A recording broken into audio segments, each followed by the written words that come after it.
Good afternoon, everyone. Call the September 7th regularly scheduled Newmarket School Board meeting to order, and we will begin with the Pledge of Allegiance.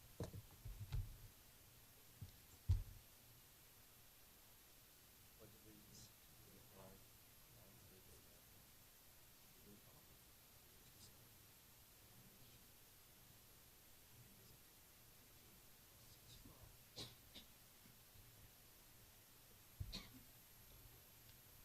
All right.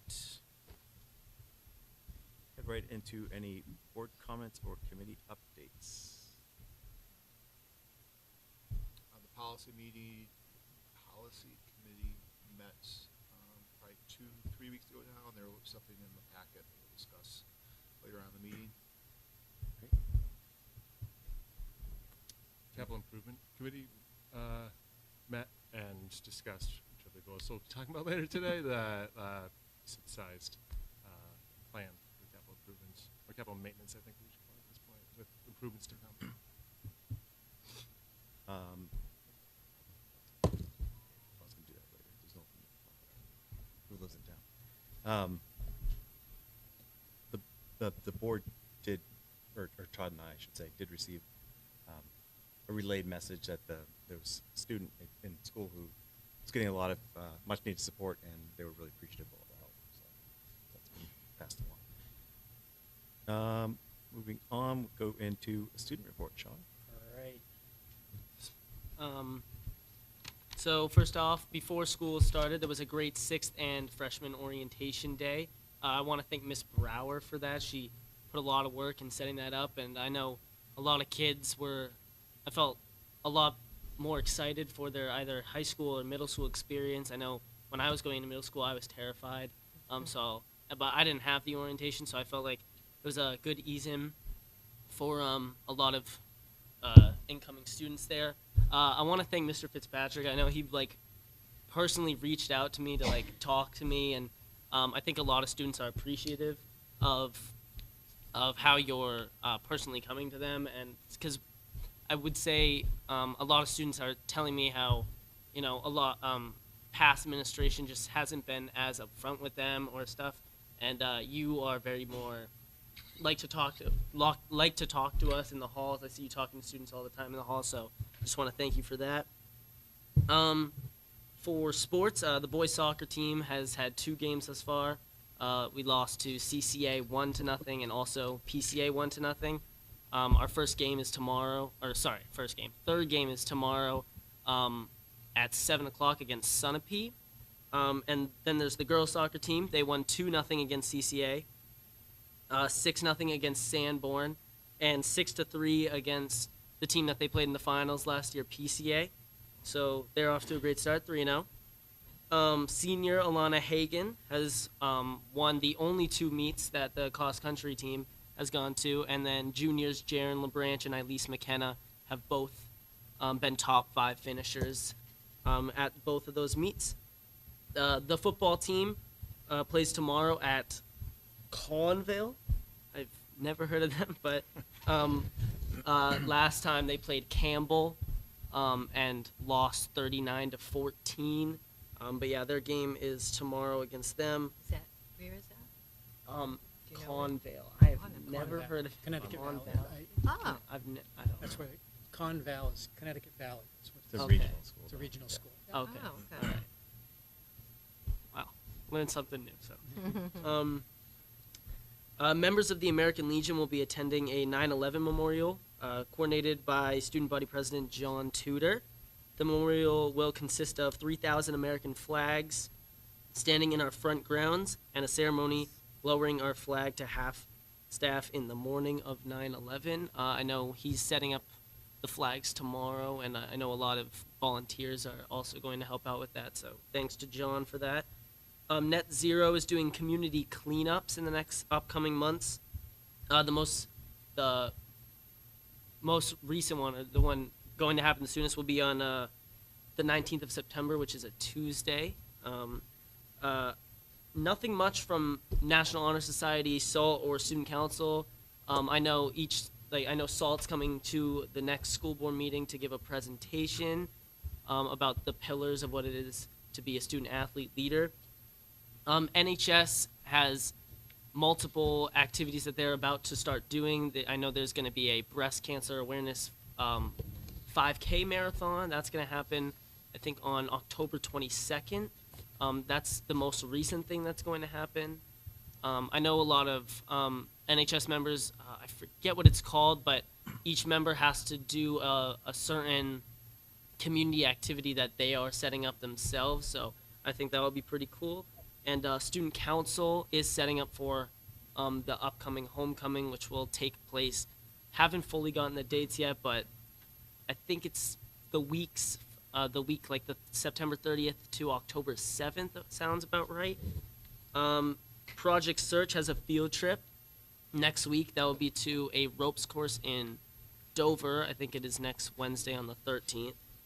And that is all I have. Thank Wow, you. very comprehensive. Thank you Yeah. very much, Sean. And next up, superintendent report, Could I ask just a question of Sean? of course. Okay. One of the things we talked about when we were looking at the calendar for this year, we were discussing how we represented various holidays on the calendar. And one of the ones that we decided to table with the idea of maybe getting some student input on was the Columbus Day holiday, Yeah. because a number of places have changed to calling it Indigenous Peoples' Day. Mhm. And We wondered didn't if you vote on wouldn't. that, right? No, we didn't vote on it. No, so yeah, I wondered if you wouldn't be able to bring that back to your student council. and have Was some I able to or will? Will you? I'm Oh, asking, yeah, I I'm will. asking you. Yeah, definitely. Yeah, I will Would definitely. you do that? Because that would be awesome. Yeah, I'll 'Cause I ask some think- student input. Yeah, I'll Yeah, I'll 'cause- try and do it. Yeah, I can definitely get it by the next Yeah. school board meeting. That'd be awesome. Yep. Thanks for remembering that. Okay. So obviously, we opened school, and it was a very successful opening of school. Usually when you talk about success of school, you talk about buses running on time, happy, smiling faces of students and staff, and things going smoothly. And I can report all of that is true. Our buses did run on time. I was able to be at both buildings in the morning and watch the smiling faces of kids and staff. There's absolutely no question our school year is off to a great start.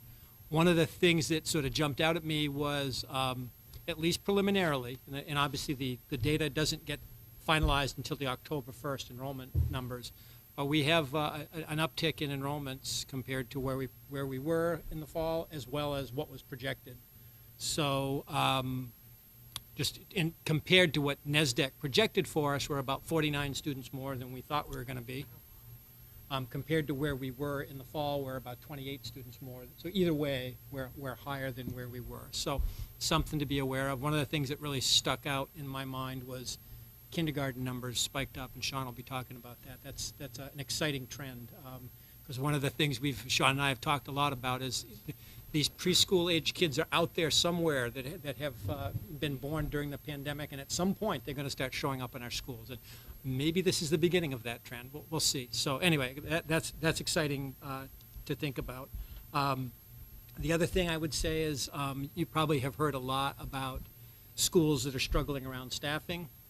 We have all the bus drivers we need. Well, I guess we could use one more, but regardless, we had enough to get the job done. We are only looking for one professional position, and that's a half-time shop position, and that's largely because it's such a unique specialty. There just aren't people out there to do it. And then we are still looking for paras. So if people out there are interested in working in a happy, well-functioning school and want to come join us, by all means, swing by the SAU. We'd love to have you. So anyway, that's the opening of school stuff, and I know Jay and Sean are here to kind of give you more reports on at the building level. Beyond that, I wanted to share a couple of items with you. On September 28th, and an invitation will go out about this tomorrow. On September 28th, we're going to be hosting our Vision of a Graduate community event. At that point, we will present our almost finished draft document of the Vision of a Graduate for the community. It's one more chance for the community to give us some feedback before we bring it to the board in October, with hopes of having that approved. I think the enthusiasm the staff has for doing the work around school improvement, around a focused effort on the Vision of a Graduate, I think is really exciting. And so I'm really looking forward to that happening. couple of things that fall in the category of the obvious. It's hot. And so I know a lot of people have been hearing a lot about how warm it is. In fact, probably most people are experiencing the warmth at home as well.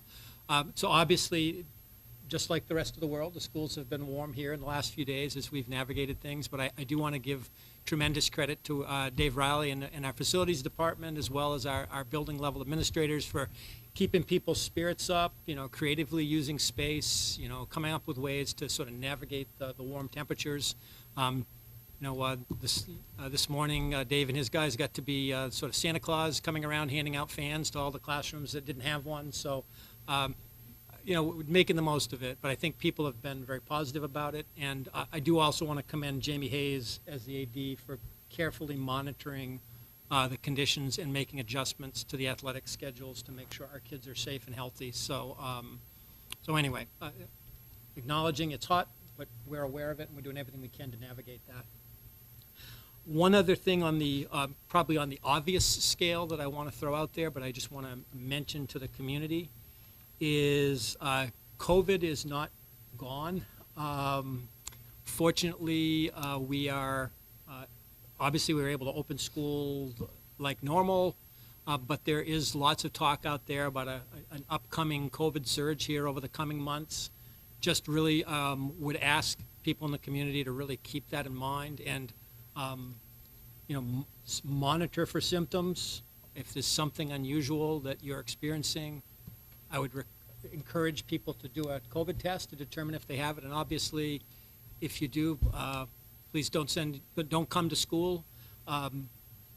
CDC guidance remains the same as it's always been. If you're positive for COVID, you stay out for 5 days. On the 6th day, if you are symptom-free for 24 hours, you can return to normal activity with a well-fitted mask on through day 10. So I would encourage people to be thinking in those terms again, because again, we got a lot of smiling, happy faces in our schools. We want to keep it that way, and the best way to do it is to keep us healthy and safe. So please keep that in mind. Couple of other quick mentions that I wanted to talk about. We're trying something new with use of video to communicate with the community. I did a welcoming back to school video message just before school started. Andy Corman did one that's been rotating, and Sean's just completed one that will be out very shortly, as soon as our dear friend Tim can get it going. But we're trying to put more ways of people learning about what's going on in the schools out there. We are going to be using video differently this year than we did last year, trying to do a lot more what we're calling short videos of just topics that might be of interest.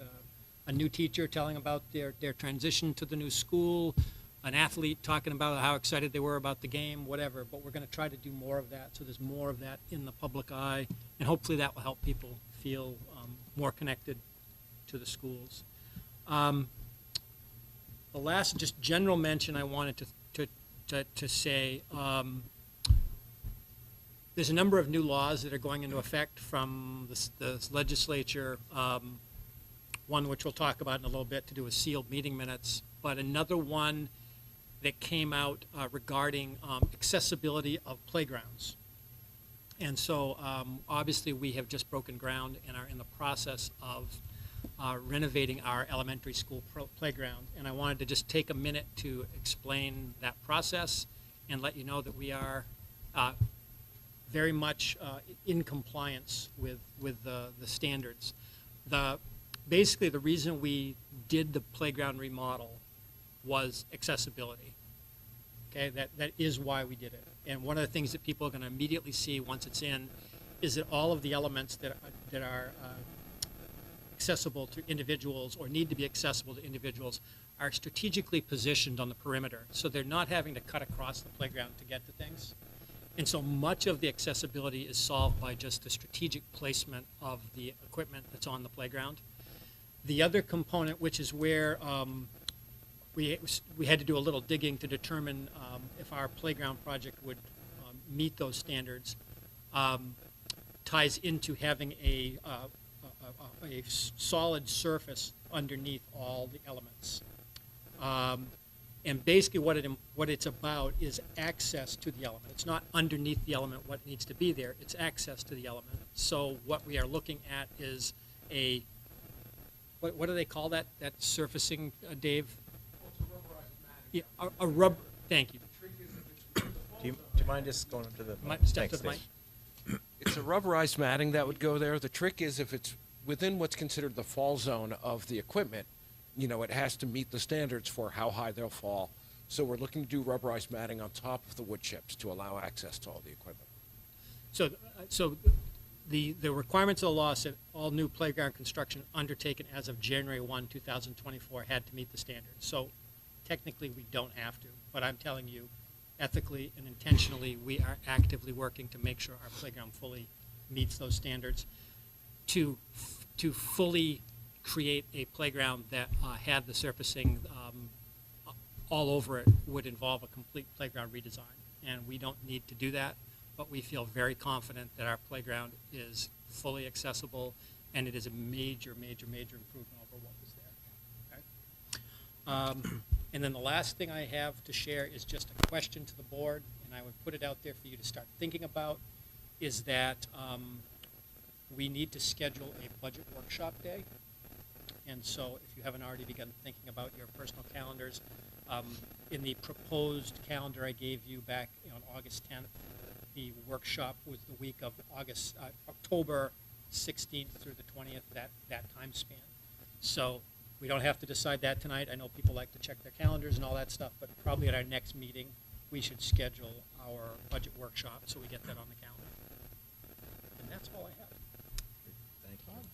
So I don't know whether it's more of a question for you or Dave. So we've checked, we're confident that rubber matting, I read the bill, somebody forwarded it to me, and what I came away with in my head was this very incongruent image of you need a concrete path going up to a merry-go-round, which, the road to all bad outcomes is paved by one person in Concord who thinks they have a good idea.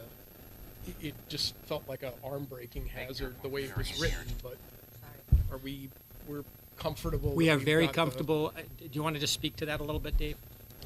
The rubberized matting is currently used under swings so that the chips don't get kicked out, so it meets the fall zone standards. Yeah. I was concerned that the concrete underneath wouldn't meet the fall standard. So I'm very interested to see how they design new playgrounds to meet the fall zone standard and this accessibility standard. What we're doing with this rubberized matting will still meet the fall zone standards, but you'll still be able to roll a wheelchair. Now, interestingly, wood chips are considered ADA compliant and accessible. I couldn't imagine trying to push a wheelchair across those, but by law it is considered compliant. But we will have accessibility to all the equipment. Even equipment that's not designed for that sort of use, they want to be able to be with their friends next to the equipment while their friends are using it. So we are going to create rubberized paths that will still meet the fall zone standards. I'm not sure how the new law is going to work, and I'm very interested to see how someone designs a playground to meet all the standards required. The architect that designed our playground was very perplexed by it and was not sure how he would do it. So it isn't something that we can press pause on the project. We need to go forward with it, and if we have to retrofit later on, I guess that's what we do.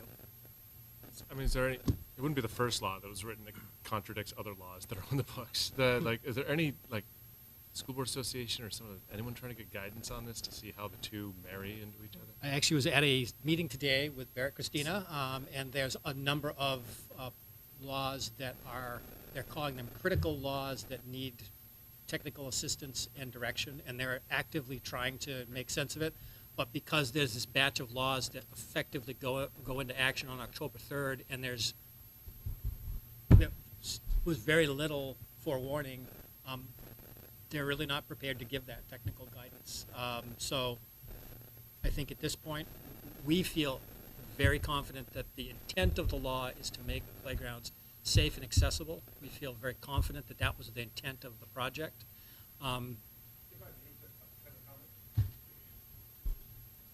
Yeah, as you know, they're already well underway in working with the playground, but if we kind of take a step back a little bit, when we had our playground committee, we had our OTs there, we had our early childhood education preschool there, and that was all taken in consideration. As Superintendent Allen mentioned, that when we designed this, we designed it so the majority of equipment is readily right up towards the front. So with the matting and everything, it's going to be very simple to make those access points.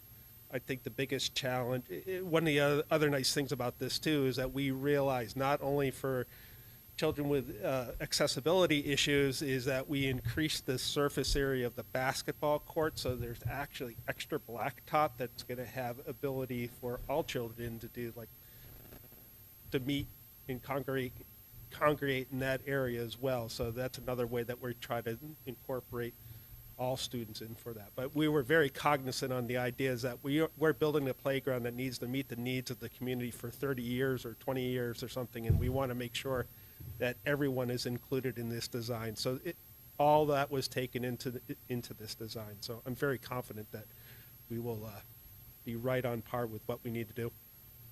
Okay. Thank you. You mentioned vision of the graduate, which led me to think about board initiatives. Should we start scheduling maybe monthly updates on board initiatives?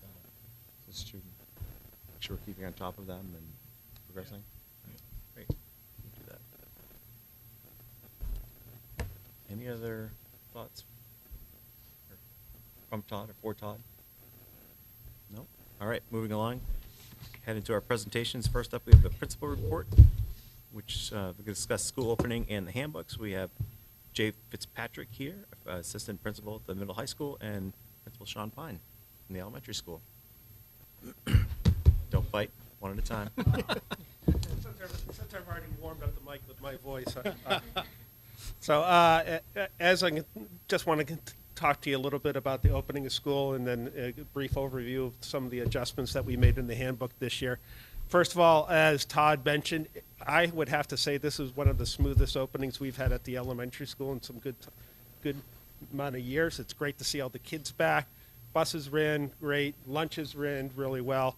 And, one of the things that we are looking at this year, we were saying it with the staff, and we'll be sharing this with the kids next week as well, is our kind of mantra this year is embrace change. Because there are some changes taking place, not only like a new playground, but we have some, I'll explain that kind of that concept as we're getting there. Anyways, when we opened our doors, our current enrollment was around 472 kids. That's pre-K through 5. Kindergarten was a bit of an eye-opener. As Superintendent Allen talked to you at the beginning of the meeting, the number was that we had out through NESDEC, I believe it is, was lower than what we actually have right now. As of today, we have 83 kindergartners. So, still 5 classroom teachers. Remember, each classroom has a dedicated para as well. So you're looking at a little over 16 kids per class right now in there. The other class that kind of popped up with some move-ins was, amazingly enough, my 5th grade. We picked up an additional 6 kids on that. Right now, 5th grade is running with the largest class average, around 19 kids per class, but that's right in lines of what we had last year as well. So all the other ones are pretty stable. I can rattle off for you. 1st grade, we have 67. 2nd grade, 85. We're doing this sort of thing. 3rd grade is 61, and 4th grade is 67. So it's interesting the kind of the fluctuations that we're seeing, but I do agree with Superintendent Allen is that I think a lot of people are getting a lot more comfortable with their young ones coming back from the COVID. I don't know if some of the construction in town is having any impact of our enrollment. Perhaps it has, but we have plenty of wiggle room still to accommodate more kids. All our professional positions are fully staffed, and we welcome everyone coming into the building, and it's been a great start for that. I don't really need to talk to you about the playground. The quick update is as I was driving over here, it looks like they're prepping the underlying surface for the basketball court and everything as I was leaving today. So they've made some great progress with that. In the meantime, since we don't have the playground, the children have been out in the green spaces around the building, kudos to our PTA. They supplied us with wagons full of balls and frisbees and all that sort of thing, so the kids have things to do. It's similar to what we did in COVID before, when we had recess in that manner, but the children are doing a great job in just being very creative. It sparks a lot of imagination, and fun games come out of this sort of thing. And watching the equipment is a big thing for a lot of the kids too, to just watch those big front end loaders moving in and pushing sand. And you know, I have to admit, sometimes I go out and watch with them. So you know, it's really amazing. They're making some great headway, and you know, as long as it's hot and they're doing a good job, and as long as we don't have the rain, they're plugging away. And I believe the goal is by the end of October, we should be hopefully wrapping things up. And when we get to that point, we'll look at doing a formal opening of the playground, you know, on a Friday evening or Saturday morning or something in that line. Yet to be determined, but we will recognize all that great effort by the community to get us to this point with the playground. As you're aware, I have a new assistant principal, Jessica Spalding. She started in July, but she has been making some great inroads at getting into classrooms and speaking with teachers and children. So she's becoming a very familiar face with the whole learning community in the building itself. Speaking about getting into classrooms, the admin team next week is going to be visiting each of the classrooms. We're going to just introduce ourselves, talk about our embrace change with the children as well, and also just kind of set some of those expectations that we would like to see the kids follow in the building as well. We're really making the big push to be in and active with the kids, and want to make a good headway with that. Speaking of change, one of the big things that we did this year is our master schedule change. We now have focused, we did a scheduling committee in April. The committee, we came up with a schedule that really supports tier instruction, so multi-student tiered services. That model, what we've done is we have dedicated what is called a win block, is what I need block. It's something new to our building. It's new to our staff. So again, we're embracing a new concept. We're embracing change. And the idea of the win block is it is what I need. So it's for students who are high flyers, or students who may be struggling in concepts. It's to push in all the support services that we can have at that time into that particular grade level, so we can target the instruction to what the kids need in there. So we're making inroads. This week I sat down with Patty Wands and Jessica and Christina Cochran. We met with grade level teachers talking about our tiered service model that we're instituting in. We will be doing that once we get our most recent assessment data in for the kids as well, which will be starting next week. A couple other big things is that we also went from 6 lunches to 4 lunches. That has actually worked out very well. It's been smooth. We have plenty of staff on there. So we're not running lunches from 10:30 until 1:30. We start at 11. We're done a little after 1 o'clock. You know, despite the larger numbers, we have the kitchen staff has done a great job of getting the kids in there. And the admin's been in there kind of just monitoring as well. Been very pleased with that turnaround. And, you know, it saves some time for everyone. It allows more flexibility in our schedule, so that was one thing as well. Couple upcoming events is that we have parent night on the 19th and 20th. On the 19th, it's geared for pre-K through 2, and on the 20th, it is 3 through 5.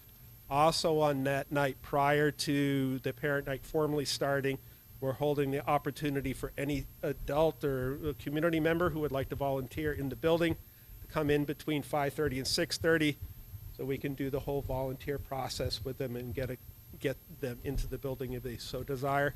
If they've already been cleared last year, they don't need to redo the process. This is for anyone that's new coming into it. So we wanted to offer that opportunity in that evening. Additionally, during those 2 evenings is we are having some other community groups, like the rec department's going to be there. We've reached out to the Girl Scouts and the Cub Scouts, so we're setting up some stations in the cafeteria so parents also know what other resources besides the school community, but other resources that are available to the kids as well. So we're looking forward to that. And let's see, just want to make sure I hit all that. Oh, the other thing is we did change our start time. Time this year, we backed it up by 10 minutes, so our school day officially starts at 8:35 instead of 8:45. A lot of people say, oh, it's only 10 minutes, but you take 10 minutes over a week, you're picking up 50 minutes over the course of the thing. We're adding a lot more instructional time to it. And now that I'm thinking of that, we also changed our dismissal procedure this year. Before, we used to congregate all the kids for buses, put them into the cafeteria. Quite frankly, it turned into a supervision nightmare at the end of the day. So now the kids are just staying in their classrooms. They're being, buses are announced as they're coming. We give them about 10 minutes to make it from the classroom to their buses. I sweep the hallways to make sure we catch any stragglers. Then we send a bus. That has worked really well. I think we missed one student yesterday, so that's the first time. So that's kind of what's really going on in the building right now. Of course, I'd invite any board member to come on in anytime that you like. We'd love to see you come in and experience Newmarket Elementary School and the comings and goings during the day. Kind of shifting to the handbook. Our handbook didn't do any really significant changes versus last year. The ones that I would kind of just, the one I would really point out is the biggest change is that we did change how we do the volunteer process. That was old wording in there, so that was cleared up, and it reflects the process that the district is now using for getting people into the building and volunteering for us. Besides that, it's a lot of kind of just nitty-gritty things, changing of times and in the daily schedule, that sort of thing. Food costs for lunch and that sort of stuff. But the one thing we did also remove from the handbook is that we took out the fact that we call radio stations and let them know that school's closed. Because we haven't done that in quite some time. Like, oh, I haven't done that in a while. So we removed that as well. Kudos to Brenda Collins, one of my secretaries, for helping me kind of screen through this as well. One of the big things we did have Brenda do too is click on all the links. So where I clicked on a few and they just never went anywhere. So now they click and they'll bring you to a district policy, or they'll bring you to another thing. Sometimes it takes a while to cycle through, but it gets there. So that was the big thing that we wanted to screen there for it. But overall, it's been a fantastic start of the year. We're really happy. We have just a lot of good energy in the building. We are embracing change, and change is a good thing, and we all grow and excel because of change. So that's our kind of a mantra we're going to be using with our staff and our students this year. Thank you. Thank you very much, Sean. Any comments, questions? No? I did want to just mention one quick thing. Normally, we would have had the second meeting of August would have been when we would have presented handbooks, and obviously school has started. We didn't have a normal meeting, meeting of August, because that was our joint meeting. So notably, we're presenting the handbooks, and school has already begun, but obviously that's not our intent moving forward. So there's a lot of great work that's reflected in the handbooks, and I thank you for sharing that. And obviously, Jay will share the junior, senior high as well. Sean, one quick question. So in going from 6 lunch periods to 4, Yes. Are the individual lunch periods still the same length? Were we able to They're lengthen about them? 25 minutes long. Okay. And the first day, because they had different staff in there, they're not familiar. The kids say the names, and instead of the staff member that was there last year, after a while you just know a face and know the name, and you can kind of plug in the system. So they're about 25 minutes long. We always tell kids, if you need more time to sit and finish your lunch, sit and finish your lunch. I've set up a kind of a side table where they can move for that. No way do we want to rush anyone for that. If it turns out that we're starting to see that to be a problem, we have wiggle room within the schedule itself. Last year as well, that seems to work. Correct. Okay. Yeah, last year, and what they were did, the kitchen was so efficient that they were getting through the smaller lunches with ample time. So we were like, let's try to consolidate it. I would say right now the kids have a minimum of probably 10 to 15 minutes in this model if they choose to do the lunch program to eat their lunch. Okay. Yep. Thanks. Yep. Andrew, did you have? Yeah, it's actually more of a question for Todd. 2 years ago, the parent and student handbooks were presented to the board, and we actually voted on them, Yes. adopted them.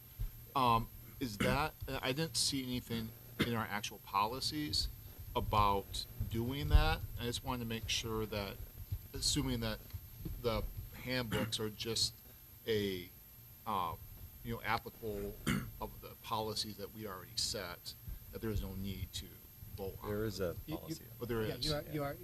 they're presented to you for your approval.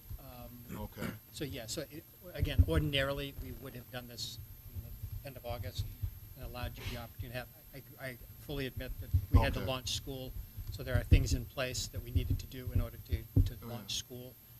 But certainly, we can have discussion of that, and yeah, the board does need to ultimately approve the Okay. handbook. Should that be an action item then Yeah, for and, today? and as you brought that up, I noticed that it didn't end up on our, but yes, you will need to have an action. Okay. item. Okay, thank you.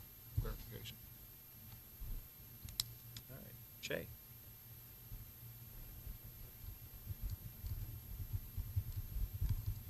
Good evening. My name is Jay Fitzpatrick. I'm the new assistant principal at the senior high school. Appreciate the kind words. I will give you that cash tomorrow. Thank you. I don't know why you made me say it. Over the summer, we did a comprehensive review of our handbook as well. Made a lot of updates and changes. All said and done, we were able to trim out about 30 pages from the book, and that's including adding a lot of things that had been missing from it. But what we did was we aligned procedures and processes to align with the school's mission, core values, as well as board policies. One of the biggest changes came in the disciplinary protocol section. We cleaned it up quite a bit. We used a lot of the work that was done last year by the staff using the multi-tiered system of support, MTSSB for behavior. Staff did some significant work with a consulting group last year. So what we did is we used what they did, kept the spirit of it, and then added a lot of structure to it, consistency, defining what the infractions were, and what the various level of intervention would be when those infractions happen. So now we're using a consistent and restorative approach to managing behaviors when they arise, and basically what that means is we're emphasizing a relational trauma-informed approach to disciplines. We're really relationship building. It's the first building block of discipline. And so far, things have been going well in that regard. We haven't had a lot of discipline. I'll echo Sean's sentiment that the exciting vibe, and I think some of that has gone is a byproduct of how we opened the building and how transparent we've been and how present we've been, which has been helpful for everybody, students included. We updated bell schedules, which obviously you were all part of that decision making. Middle school bell schedule had changed, and so over the summer, the counseling office worked with Principal Corman to finish scheduling all of the students, and we're up and running. Everything seems to be working out smoothly. The add drop time period just concluded this past, actually 2 days ago. So we're up and running, and things are running smoothly. We updated things, including graduation requirements, which again was a discussion that happened here, so that language is now in the handbook as well. We added more information about our suicide prevention awareness programs, bullying and harassment, use of homework, to name a few. On the topic of bullying and harassment, one of the things that we did, we created an online form that has been shared with students through the handbook. It's also been presented on our website under the student resources section. I'm hoping shortly it will be in the families and staff section as well. It's an online form where anyone can go and report a case of bullying and harassment, which we would then follow state rules to investigate that accordingly and meet all of the time frames and contact the people that we're supposed to. We wanted to make that as obvious and available as possible for kids, so that everyone knows that they will be supported. That was explained to students the first couple of days of school. We met with each grade level to talk about some of the changes in the handbook as well as some of the academic behavioral and social expectations that we had for them. The handbook is currently posted on our website. We had IT create a folder on our website. If you go to the front page of the junior senior high school, there's an school opening 23-24 folder. It has all of the important documents for the beginning of the year. Handbook is included in that. Technology, Chromebook user agreement, anything that is relevant, all of the paperwork that we ultimately sent home with students, we made available online as well, because as we know, not all of those papers make it home for some weird reason. So they are accessible and available for parents to print out, send back to us. Opening day workshops went great. We on day 2 here, we held several roundtable discussions. Each of us took a different topic that we were going to communicate with staff. We felt it was a better strategy to use a small group setting. We had 8 or 9 people in a room, and we rotated them 20-30 minute roundtables discussion. It gave us face time with everybody to present information that we thought was relevant to the opening, and more importantly, it gave staff the opportunity to have a direct Q&A session with us. Post roundtables, we sent out surveys saying, what did we miss? What else do you need clarification on? That prompted a few more questions that we were able to then address with staff once again. So we're really trying again to be transparent and direct and open and available with as many people as we can. We also met, as I mentioned, with students and trying to have as much face time with students as possible, getting that in the hallways. I haven't popped into classes as much this past week, and selfishly, it's just really hot, and I don't need to add to that. So I'm looking forward to, once the kids are settled in and the staff settled in with their level of comfort in their room, and once the temperatures die down, we'll be able to get in a little bit more frequently. But we're trying to be in the hallways, we're trying to be visible, letting people know at the end of the day we're here to support everybody to the best of our ability.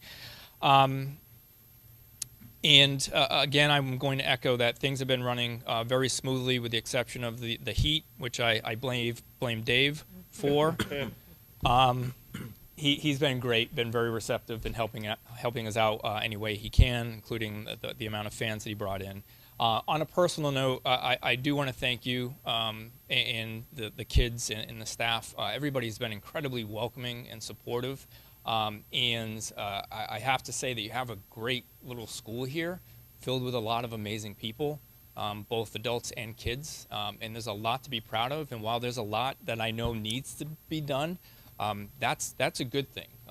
Progress in making changes and improving ourselves is always a good thing. But what you're starting with here is just a base from an outsider coming in who has no institutional knowledge or historical context. You have a really great place here, and I'm very appreciative to be part of it. So with that being said, we have upcoming events, some that were already mentioned by Sean and by Superintendent Allen. In terms of enrollment, 229 students in the middle school, 281 at the high school, 510 total at this point in time. If you want the breakdown, I have those. Otherwise, if you have any other questions, I'm happy to try to answer them. Actually, I do. First, I like the idea of the bullying form you have put on online for the students. I'm just curious, have you had experience with that type of, the kids encouraging them to use a form rather than face-to-face initial contact? Yeah, my experience has been that kids need every medium possible. Some feel comfortable calling, some feel comfortable sending a chat or an email. One of the great parts about the form is that it can be anonymous. They just have to supply enough information to us that we can roll with it. So Sean may witness something in the hallway, fill it out, and never put his name in. We're not going to collect. We're not interested in knowing. We want to be as authentic as possible with that one. So in my personal experience, this is a system that I developed in my previous school that worked out very well. Okay, thank you. Sure. I don't know, this could be a question for you or Sean or that. So fantastic, the bullying, like ex post facto work we're doing here, but like, is there anything we're doing curricular wise, programmatically to like establish like the conditions that would not allow bullying to occur, like noting like the potential for someone based on whatever's happening in other places in their lives to become a bully, or like people that might be separated socially, like. Yeah. So I'll speak on behalf of the junior senior high school. There are a group of adults here who are working to really push social emotional learning into the classroom. One of the missions that we have as administrators is to model the expectation. And so when we see something, we are saying something, we are addressing it. Me personally, I'm in the cafeteria during lunches. I see kids who are sitting alone. I'm trying to engage them. I'm then trying to follow up with those kids in the hallway at a different time to engage them on a more regular basis so they at least feel comfortable looking up, seeing somebody, a familiar face. So much of it is rooted in establishing relationships with kids outside of an incident or outside of a particular setting. When they're coming in the building, when they're on the soccer field, at a cross-country meet, you're trying to connect with people as frequently as you can. So here at the school, I know SEL is something that a few people are really intent on doing more of. And I just had a meeting yesterday with a professional here, and we were brainstorming ways to try to start incorporating this into our advisory schedule here at the school. And that's fantastic. I guess my mind is more thinking about not just the kids who are prone to be bullied, but like the ones that might be prone to be bullies. And like, how do it'd be great if like outside of like, when graduates of Newmarket are known for like academic and athletic excellence, but like, it'd be great to be like, man, when people graduate Newmarket, they're just the most empathetic human beings in the world. Well, I would say two things immediately come to mind. One is we do have a counseling department that pre-K through 12 has really mapped out a whole bunch of themes that they do over the course of the year. In fact, this month it's respect, correct? I got that one right? Yes. Respect is the first one. And so they're built into classroom activities, into conversation, and that kind of thing. The other thing, which I think is to your point, the whole vision of a graduate concept goes to the issues of character and all of those kind of things. And I think, obviously, there's always room to do more. We've had lots of guest speakers come in over the course of time to address topics related to this kind of stuff. But what we know we need to do is coordinate all those things. Because it's one thing to have lots of good people trying to deliver good messages, but it's the coordinated effort that consistently delivers the same message that actually makes the impact long term.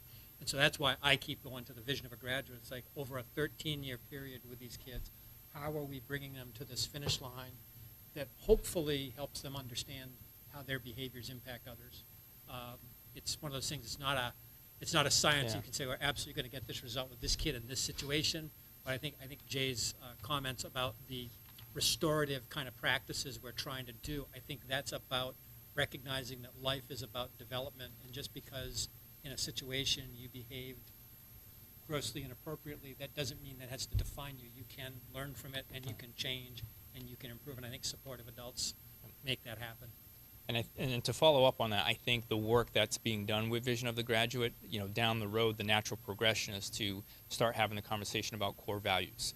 And then the core values being what we're telling students from this big all the way through to say, hey, and being empathetic and embracing diversity. And we're using that language in lessons, and we're using that language in conversations, and they're seeing things on the walls.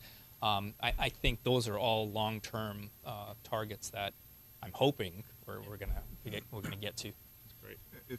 If you forgive me for offering a suggestion, but like it'd be kind of neat to have Sean or other students share about some of those things that they're doing in the building to build that type of that culture. I remember driving past the school and seeing that it's it's respect month, and that's great. But with someone just driving past it, I don't necessarily know what that means. We kind of need to see how that applies to the students. Absolutely. So, And actually, John mentioned the SALT kids coming in at our next meeting. That's the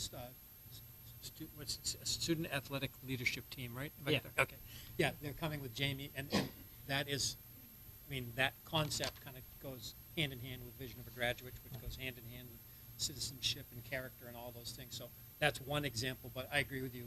I would love to see lots of students coming before you talking about their experiences, because they're the ones that are living it here. I know student council is also doing something with respect. I think a lot. I think they're getting a bulletin board. They're gonna have a lot of. Still working on it because obviously I'm in the student council, so we're not 100% sure, but we're gonna try to do more with because I know each month is getting something. So for respect, we're gonna try and do something along with the lines of getting a bunch of students to write down people that they respect and putting it on the bulletin board, but obviously it's still being worked out and stuff. Like, we don't even have the bulletin Right. boards fully set up yet. So But it's I know a good. lot of clubs are actually trying to get their own bulletin boards. Like, each student government's trying to get one, and SALT's also trying to get one, and National Honor Society's trying to get one. So Yeah, it's going to be a lot of bulletin boards, I guess. But I'll add that to the list. Got it.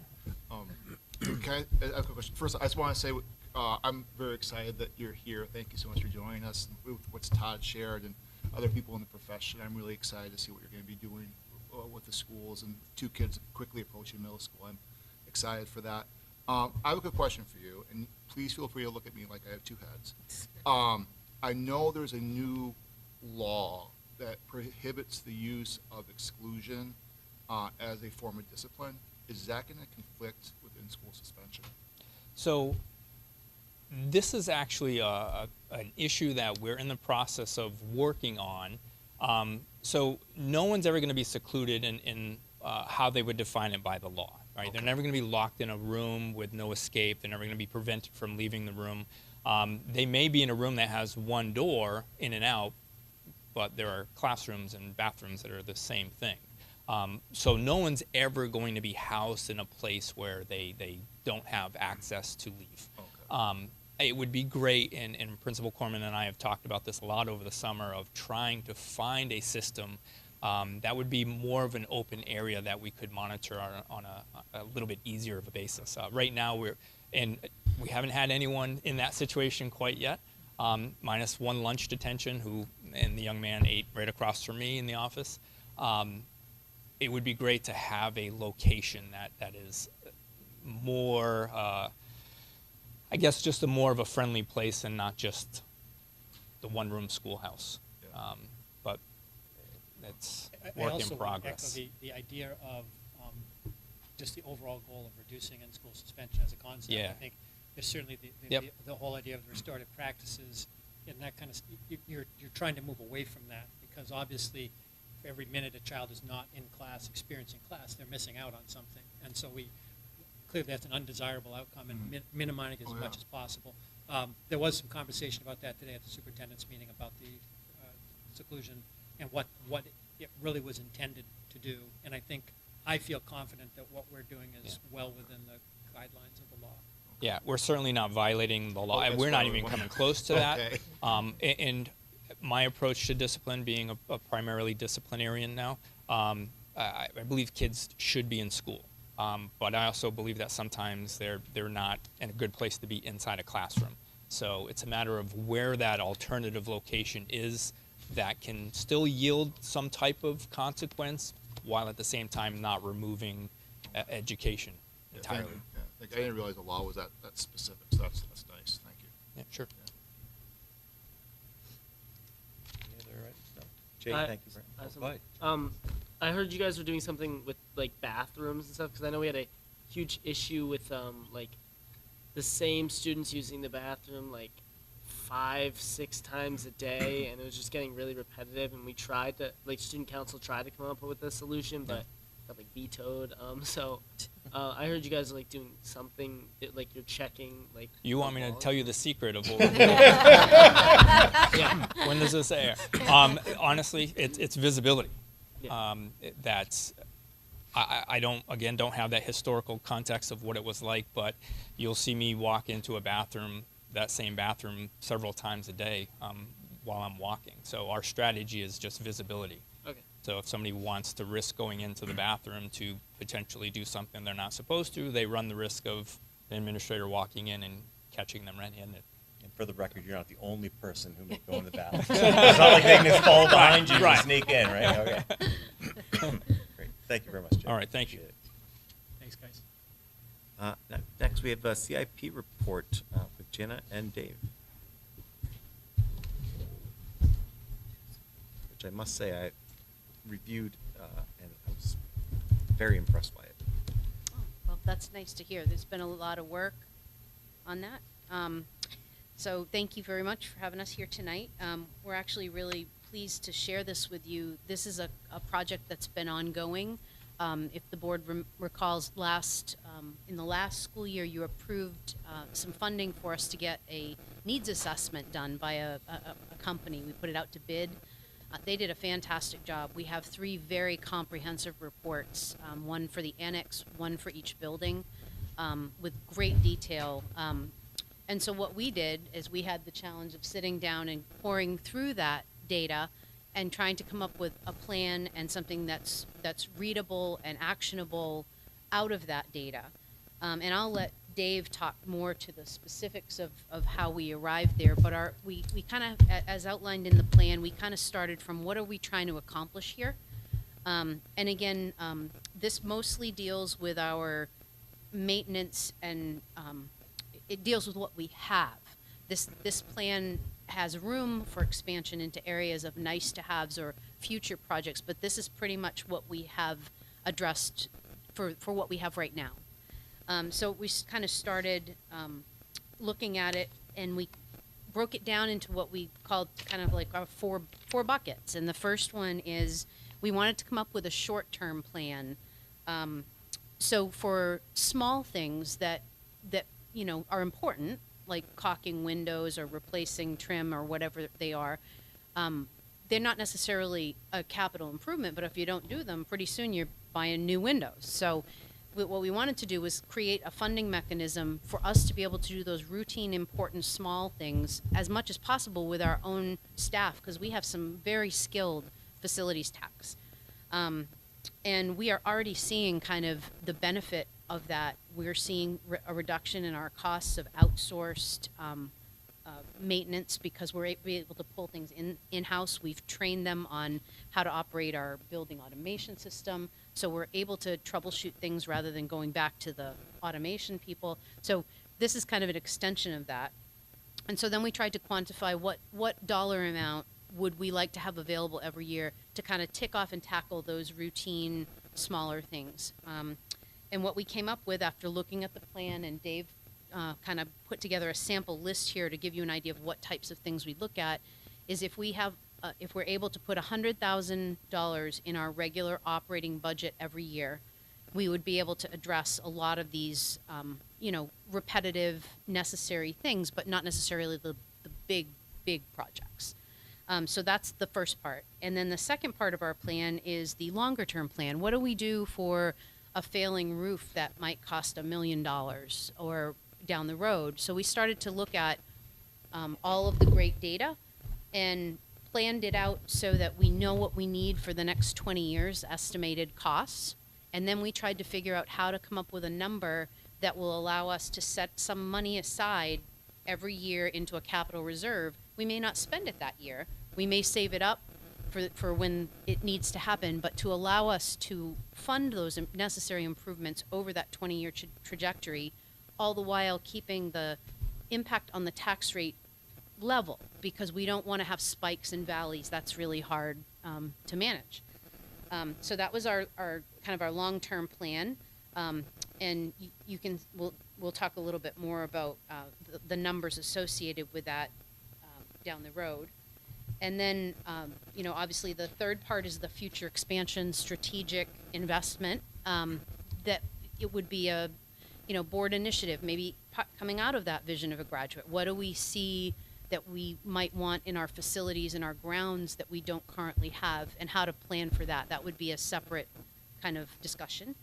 And then again, I mentioned our overriding goal was to avoid spikes and valleys in the tax rate, so that we were planning effectively ahead of time for expenditures that we know we're going to have, and leveling that impact out on the residents. So without further ado, I will turn it over to Dave to kind of talk about the nuts and the bolts of how you analyze the data and how we kind of came to this, and then we'll talk about the numbers that we are proposing. So I'd like to start by saying, bring on budget season, because most of my budget work is done right here. So that's really nice. Capital improvement bothers me a little bit because we're not really talking improvements. The majority of this, we're talking capital maintenance plan.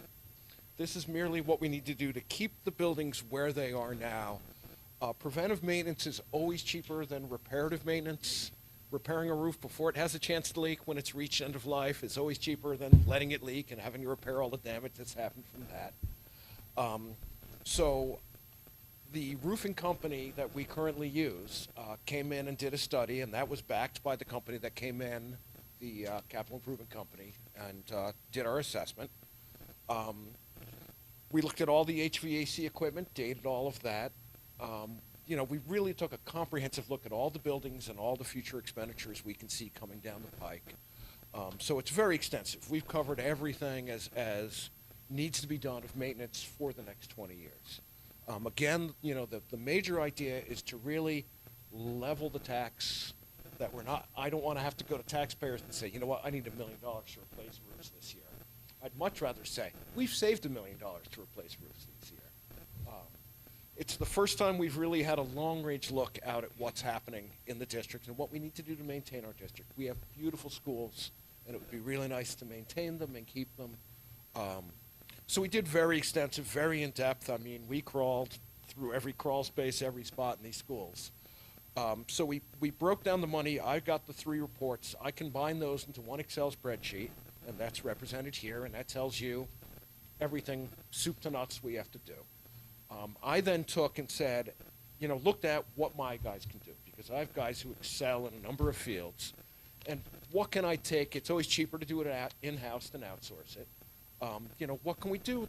The breakout wound up being about $20,000. Most of the projects that were under $20,000, my guys can do, and can do well. Anything above that, I looked at the Capital Reserve Trust and said, you know, we're going to have to take funds out of the Capital Reserve to do those. But I just think this is a great plan. I think we'll be in really good shape. And again, it's the first time we've got this long range of view of what we need to do to maintain and upkeep these schools. So I'm just incredibly excited about this. This makes my life so much easier. Any work I do on a school, you know, this year is the 100th anniversary of 2024 will be the 100th 24. anniversary of the oldest part of this building. Yes. So I always try to look at anything I do in these schools, it's going to be here for 100 years. And this really puts just not me in good shape, but the next facility, the next Dave Riley. I want to look out for him. I want his life to be easier. So we're really laying a fantastic foundation, you know, to be able to see what needs to be done, plan for it, be prepared for it, and make our taxpayers' lives easy. I mean, just, I want to applaud you. So, frighteningly enough, I first got elected to the Budget Committee in 2014, and as the new guy, I immediately got conned into being the CIP rep. It has been a long and somewhat arduous process of watching the school district build its competency in this area, whereas, you know, the town has always had more of a structure around this, and yeah, I mean, the town also candidly just had more staffing looking at things like this, so it isn't as though the school district is wasting that opportunity. It just hadn't historically been that way. And this is as comprehensive a look at this as I've ever seen in all those years. And I really appreciate your point that capital investment isn't just, you know, improvement. There's reconstitution capital that is part of any fixed plant when you're looking at something like this. And you know, it's not just R&M, that you have to replenish your durable goods as they wear out or as they reach end of life. So thank you. It's something really, you know, we can actually look at and try to make sensible long-term decisions about how we're funding this. But if I could add, sorry. All Just- I was going to say is, this is not carved in stone. This is something that's going to have to be reevaluated on a regular basis based on what changes we see in the district. Well, one of the things, because of the comprehensive work that Dave and the studies provided us, it very quickly, in fact, when I started looking at this with Dave after it had been pulled together, and I think Jen and I were very like-minded, it became a math problem at that point. And it was not so much about, okay, what project you're going to tackle, because we could map that out. What it really came down to is how do we develop a financial strategy to make sure that we've managed the peaks and valleys, you don't have those, and making sure that you say, okay, over the life of this, there are certain years you know you're going to have higher expenses, and you want to make sure the money that's in the capital reserve funds is at a level where you're not having to go back to taxpayers to ask for money. You're just withdrawing from the funds. So that's really where we came down, and with the idea of 100,000 being built into the operating budget made sense. If that's an annual thing, Dave can, this list that he's provided you is just a sample of what we might tackle, but you can imagine every year there's a list like that that his team is tackling. And then as an ongoing thing, we then looked at the capital reserve funds and said, okay, how much do we currently have in those funds? Okay, when we start having these big ticket, and frankly it's roofs that are the thing that's going to cost us the big bucks, when we start hitting those, how much money do we need to be putting aside so when we get there we're not depleting the fund?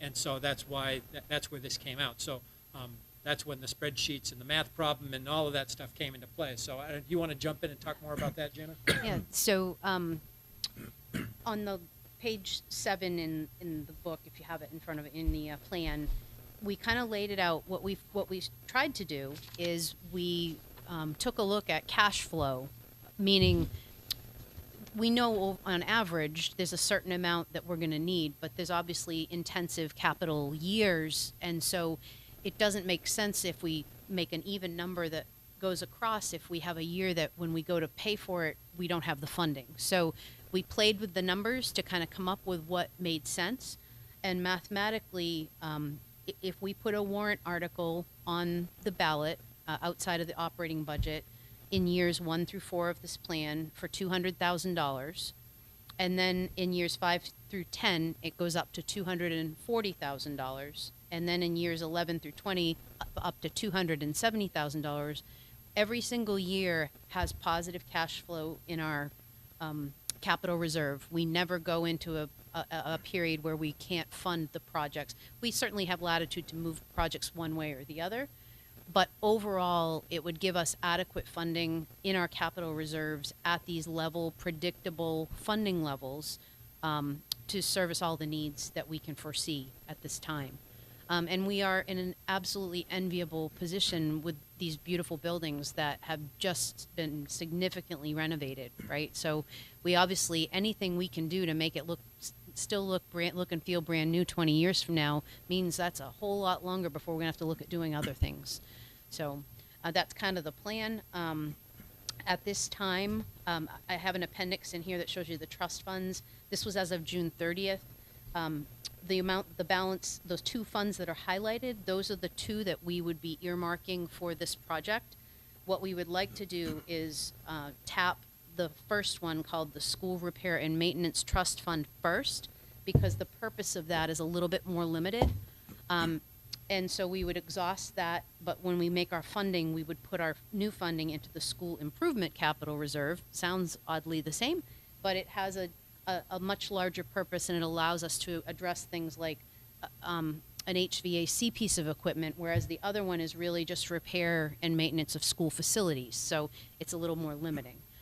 So that's kind of the strategy we were thinking of doing with this. And the balance that we have available is actually a little higher than when you add those 2 numbers together, because if you recall, we took $162,000 out of the interest from the bond fund, and that after June 30th went into the capital reserve. So the balance we actually have right now is just over 1.1 million, and then this funding mechanism would allow us to cover those needs for the next few years, 20 years.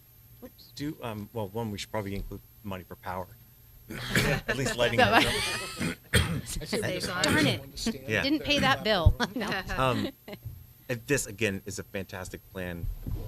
It's very well thought out, and it puts us in a place that I don't think a lot of institutions, school or otherwise, are in, and without a ton of work.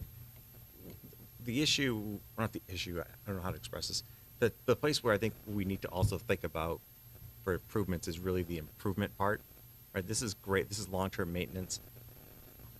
In 15 years from now, are we going to need AC in the entire building? What would that? Would it even be possible? What would that cost? we used to talk about an athletic field, a turf athletic field. It's probably well beyond a scope of Newmarket forever, but it's an improvement idea that people put out there. So and perhaps this isn't the year for it, but I think it would be great to include some of those items that we're thinking about. What are the improvements? In 20 years, are we going to need to add I don't even want to say the word, but add a little section to the school because we have so many kids? Or, are we going to, I don't know, think about including, maybe Seco School Technology and maybe retrofitting to be able to accommodate something like that. So that's something I think we should think about at some point. And the other area, which actually Amy brought up, which we chatted earlier, it doesn't, we talk about grounds, but we don't talk about fields. So if we looked at the athletic fields and what kind of maintenance those need, I think there's a lot of confusion about who actually even owns or is responsible for the fields. Well, just a couple of, because you had a lot of big thoughts there. I had them written down. I just wanted to get them Good out. big thoughts. I like that. As far as the field goes, I mean, that is one of the unusual circumstances that Newmarket has. I mean, basically, the fields effectively are owned by the district, but we lease them to the town, and the town is responsible for all of the work on them. So any work that's going to be done on those fields is going to come through the town. It might be motivated by needs that we might help identify as a school district, but it's kind of an unusual relationship. I have had quite a bit of conversation with Steve Fournier and Amy Gigante about their thoughts on where they hope to go next, and certainly I think they are aware that there are some field issues that need to be addressed. So that's a topic to be determined. One of the things I was excited, and this is where, like I said, it's a math problem once we got there. One of the things that this plan allows us to do is to look down the road and say, okay, what are the years where we know we're not going to be experiencing substantial capital costs, and maybe those are the years to start thinking, okay, so like I look at this, if you look at and this is where I think Jenna's calculations really help. If you look at, like, on the spreadsheet, you see in 2027, total cost of the plan is $493,358, and the next year there is no major big ticket item that following year, and then the next year it's only $67,000, and so 28, 29, 30, 31 are all relatively low years for capital investment, and so it gives us the opportunity to say, okay, if there are other things that we want, there's a window of opportunity to suggest it. The other piece to keep in mind is right now, thank you, community, for funding this building, but a $39 million bond in a small community like this is very impactful. And so currently, 9% of our operating budget is paying that bond. Inflation being what it is, that bond payment stays roughly flat.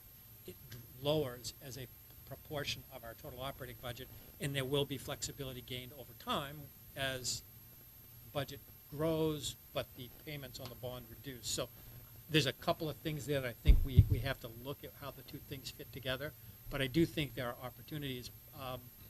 But the thing, particularly the issue of athletic fields, I think we need a community-based conversation around it, because it doesn't matter whether the school district's doing it or the town is doing it. The same dollar from the same taxpayers is paying for those bills, and we just got to kind of get together on it. And I think that's where I'm excited that we're talking about working more closely with the town on the master plan and all those kind of things. Yeah, I think that the strategic investment paragraph, which there's no monies placed against it, but in the team recognizing that there are going to be strategic investments, and rather than like predisposing anyone to like, here's what they're going to be, I think the vision of the graduate is like, not to put all the eggs in that basket, but like, is it going to help us be like, what strategic investments do we need to make in order to operationalize that ultimate vision of a graduate, right? And absolutely, right, the fields are just one place where it's a community space, it's maybe town fields, right, but the school's using them, right? So like, that it's, how can we coherently structure a community capital improvement or capital investment plan, right, be it a maintenance investment or a strategic investment that fosters the community heading in a direction, school and otherwise, that we can all like rally behind. That's a great idea. Maybe even a joint fund, like literally a joint fund that we both fund. Yeah. Well, I think that's the plan, right? Yeah. Like, that's because there's the plan, and then there's capital reserve funding, which is separate, right? So it's like, if the plan is unified, we can, and part of the master plan, which is the conversation now, we can fund it from like 15 different funds, which the town has like 15 funds, like we have like hardly any. But like that, we can find the funding formulas, be them capital reserve funding, grants, like other operational, hope not, but that will allow us to make those strategic investments. I think it's very, just very think possible. the physical act of us jointly putting into a fund would probably go a long way towards coming to fruition that may have Yes. not otherwise. Yeah, could you imagine like field improvement with this being funded by capital reserve funds on field and on school and town side? Exactly. It's fantastic. The dollar amounts you have, how much of those do you factor into inflation? That's a great question. There are obviously their present dollar amounts, but we staged the warrant article amounts so that they got successively more as we got further out, to kind of offset a little bit of that. Obviously, this is not intended to be the permanent roadmap, and our recommendation is that at a minimum every 5 years, this type of analysis should be done again, and we should realign where we're at, benchmark it, and figure out what we need to do. But it's a preliminary stab at trying to quantify a whole lot of factors, and lay out a plan that at least gets us off the starting mark with an end goal. Can I ask? Oh, go ahead. Back to dollar amounts, like, are these actual, like, estimates that you got, like, for the roofing, say, like, in 2026, you have very specific numbers, Yep. How did you arrive to those numbers? It was that It was the company that the came company in gave actual yes. estimates. So we have this is what 7 pages. Yeah. Where each school we have probably a 40-page report that came from that company, Okay. and they got up on the roofs, they evaluated the roofs, they did a lot of things, and we also had a roof study done that informed this report as well. So we've had a lot of people in the construction field, looking at this and quantifying these numbers and giving us estimates. And I just have a couple little questions. Like the gym equipment, what is, for 2024, what is that for $10,000? That's for the high school? Is that backboards? That's And backboards, Yeah. it's weight room equipment, Yeah. it's just general gym equipment, anything that's in the gym. Okay. Yeah. Just to be repaired and replaced. Now, that all gets inspected annually, Yeah. but it does. Does that does come edge. bleachers too, right? Bleachers are Yeah. inspected annually. Yeah. Okay. How, I guess the specificity of the timing, which is, the best judgment of the experts that we retain to do this. Here's the thing that scares me a little about this. Call it moral hazard or call it, lack of courage in people's convictions. You've got 3 huge years, 37, 38, and 39, where we go from being very, very, very, like almost 2 million positive in the ending balance at the end of 36 down to having 16 grand left at the end of 39. You could imagine a scenario coming through, I don't know, 34, 35, right through there, where people are, why do we keep piling up all this money in these capital reserve funds? Look at this, we got $2 million sitting here. Education is going to be the key. Yeah, absolutely. Mm-hmm. 'Cause every year when That's we go what back to the scares me a tax- little bit about this. Absolutely. Is you're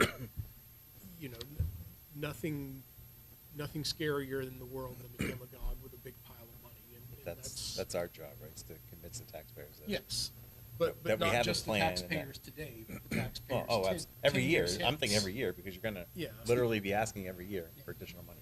But it's the ongoing, I think, that the point Jenna made earlier is what constantly needs to get hammered home, is the flattening of the tax rate. It is the flattening, it is the Yes. avoiding the spikes and valleys, because otherwise you're going to wait till that year where you do need the 2 million, all of a sudden everyone's going to have to eat it, as opposed to, we put it away, we save. It's just like if you need a new roof for your house, like you either save a little bit every year, or you spend 1 year where you're eating ramen and not going on vacation. Yeah. Is Um, that from experience? Is Yeah. that sounds very specific. It was a leaking chimney.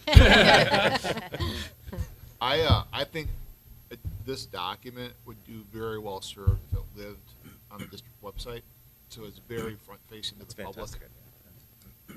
I Before guess we I- do that, I'd remove we have it listed as a draft Okay. still, Yeah, just because yeah. we wanted you to have an opportunity to see Yeah. it and offer any feedback if there's anything we missed or anything that you would like us to add. I would just change the short-term annual funding from pink to a different color than, because it took me forever to find that. I'm looking at that, I'm like, why is that? Where is this, This- Gary? On the projected funding chart, it has Page the is long-term it? planning and the short-term planning. I don't know if it's page. The pages Page are at three. the bottom. Page 3. Yeah, The and bar it's, graph, and it's the- very, very tiny at the bottom of the Oh, bar the graph. coloring? Yeah. It took Oh. me forever to realize. Yeah, I'm like, me where, too. where is that? And then I'm We like, can Okay. spice it up. then I'm like, oh, Yeah. Hold it at the right angle. yeah, exactly. Yeah. Other than that, I think it's great.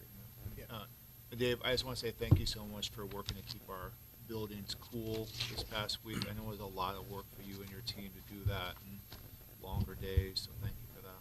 My goal is to give the students the best experience as possible. So honestly, it takes a little extra work, but there are a few extra hours more than that. Thank you. The whole community did that. What's that? Yeah. All right. Any other thoughts on it? Nope. And then Jana, if you want to stay right there, Thank you, David. we can go to quarterly financial report and utilization of additional adequacy aid under Okay, RSA 30. so quarterly financial report, this is obviously quarter 4 of last year that ended June 30th, so we're talking about it after, we're already well into the next year, but we had our financial audit the first, last week of July, first week of August. We got preliminary confirmation of our financials, so while our audit is not yet final, we feel pretty confident the numbers that we're sharing with you are not going to materially change at any point here. So just as we do in our regular quarterly financials, I've kind of broken it down into kind of an overlay of expenditures and revenues, because that's generally where most of our focus is here in these types of meetings. So for the end of the year, for the expenditures from the general fund, we obviously, when we talk about fund ballots and what goes back to offset taxes, there are multiple things that play into that. One of the primary drivers of that is budgeted funds that were unexpended during the year. So I've given you a table here, kind of broken out by the big chunks of things that we all know and understand: salaries, benefits, and operations. To give you an idea of where our unexpended budget laid. Hangs out. One of You're in a those school, three. somebody's got to be able to tell us that. And basically to give you, kind of a high-level overview of why those amounts remained. So, salaries, we ended the year with $435,000 of unexpended salaries. It's been no secret to this board that we had some difficulty staffing, especially support staff positions throughout the year. Part of this is also reflected in the fact that we shifted to an outsourced model. So we may have overexpended some areas in our operations area, but we didn't use all the salaries that we had originally budgeted the year before in that. So those are the two combinations. Benefits, we ended the year with about $65,000 in benefits. That again kind of goes hand in hand with the salaries. If you don't have the position filled, you don't pay the benefits on top of that. And operations, we ended the year with about $281,000 when we grouped everything together. They consist primarily of expenditures for like professional services, utilities, operational type of expenditures. So what we wound up with for the year is we ended the year with a balance of about $782,000 of unexpended budget, appropriated budget. The star of this year's report is actually on the revenue side, which is something that's quite unique in a school district. We got in unanticipated revenues from several different sources and several different areas. Some of them had economic basis. Some of them were due to state changes in their funding, their revenue calculations. But again, we break the revenues down into three buckets. We have the local, we have state, and we have federal. So our local revenues overall were $377,000 higher than we budgeted. And one of the most significant impacts of that is our premium holiday we had on our health insurance. So that came back as a revenue. Interest rates on our school bank accounts was a very pleasant surprise. Just as things have gone up in the regular market and the interest rate from the Fed, we wound up $91,000 to the good just in interest earned on our school district bank accounts. We had higher than expected food service sales revenue of $84,000. That's the students that kind of pay on account. And that is really a testament. We have an excellent food service program here. A lot of kids during COVID, during the free meals, were able to experience the meal program, and it seems to be that some of them are continuing to utilize it even after COVID's gone. So that's great news for us. And then finally, we had a couple of students, local districts that place students in our Newmarket schools general education program, a manifest hardship situation. And the other school districts wound up paying us about $50,000 in tuition to have those two students reside here in Newmarket. So that was a pretty significant amount for us. State revenues were about 10% higher than we budgeted, due primarily to a big variance in special education aid of $343,000. That number is basically, it used to be called catastrophic aid, and there's a formula the state uses that for if you have students with high needs, you send in your expenditures for out-of-district tuition and other services that those students receive, and if it meets a benchmark, they have a formula to calculate what the state will contribute to offset those higher costs. And this year it was higher than we had anticipated by $343,000. That was a reimbursement of expenditures we actually made, but it still is, it was very much appreciated. And then the other state aid, this was the year with the one-time New Hampshire retirement contribution to the teacher's pension of $128,000. So that is something that the state approved after the budget was set, and it's going away, at least as far as I can tell, from legislatively. So that led that. And then our federal revenues, they were higher, 9% higher than budgeted, primarily due to two factors. We had, and I'm asking you to dig way back in your memory, but we were able to access FEMA funds for some of our disinfecting costs and our outsourced custodials and services in 22-23. As of the close of last year, in July of last year, there had been some changes to the way FEMA was administering the claims, and so our final claim of the year was not a sure thing. So we didn't take it in as revenue last year because the government hadn't approved the claim. There was some back and forth that we had going on. It wound up coming in as a revenue after in September. And at that point, we took it in as an unanticipated revenue. We held a hearing. We technically could have expended that funding, but we didn't. It's sitting here as part of our balance. So that's kind of the expenditures and the revenues, and I'll take a pause there to take questions on those two pieces before we go on to the ultimate fund balance discussion. Any questions so far? Nope. Okay. All right, so now to the big number that everybody loves. This is the number that we turn back to offset tax levies at the town level. We do reporting to the DOE and to Department of Revenue every August. It's due the 31st of August.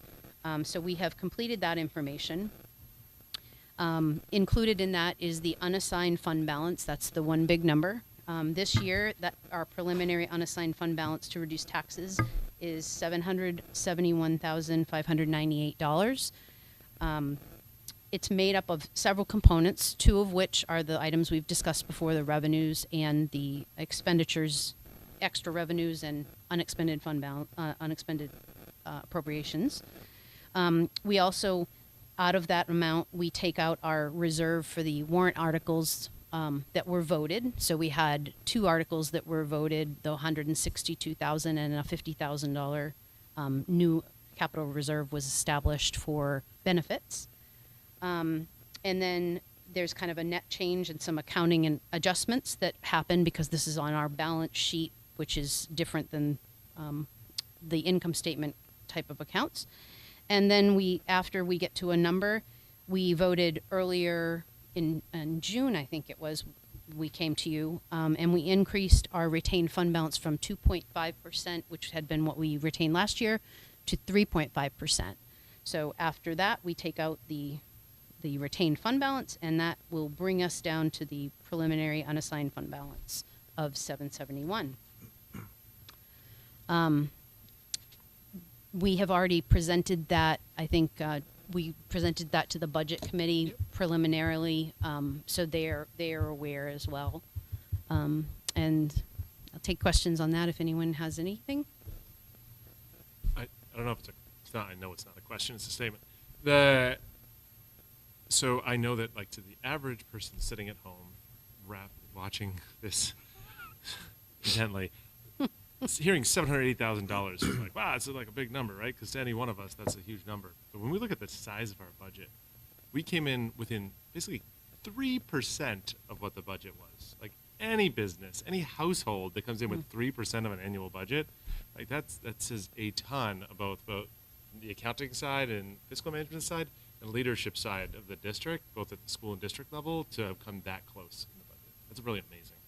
Yeah. Well, thank you.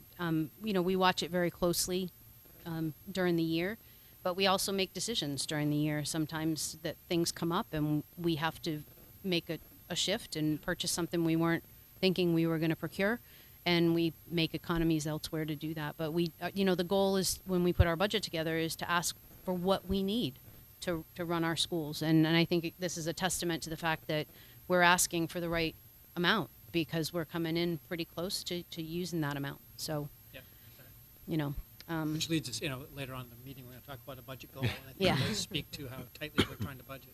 yeah. And every year we get a little bit tighter. We look at different things. We get this new financial system is going to give us better data. It's going to allow us to budget more precisely, which I'm really excited about. So hopefully you'll see more of that. And then food service, just a quick note on that. Last year, entirely due to the COVID waivers where students received free federal meals for the whole year, we ended last year with a positive fund balance of $131,000. We ran our operations this year, and the net sum total of the expenditures and the revenues, we expended only $10,000 more than we took in for on the revenue side, which is pretty good when you consider that we write off debt, and we had to manage some pretty significant jumps and bumps in food costs this year too. So what that did is that net loss of $10,000 came off of the $131,000. So we still have a positive fund balance of $121,000. That at some point we probably are going to chew through that, and we'll need to start thinking about it. But we budget money for a transfer from the general fund to food service because historically that's what we've needed to do. So that's one of the items that's in the unexpended expenditures, is we didn't have to do that this year. So as long as we can, keep moving forward this way, we may be able to benefit from that for a longer period of time, and obviously not impact taxes, which is the goal.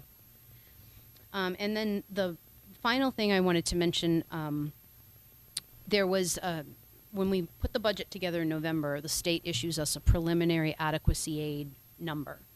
That number is not refined until the next year. So when we built our budget, we had a number that we went by. That was the earliest estimate. They changed the formula this year. They do that biennially. And so therefore, Newmarket actually wound up with a little bit more money than we had budgeted for our adequacy aid. So it wound up being about $230,000 additional that we have of coming to us.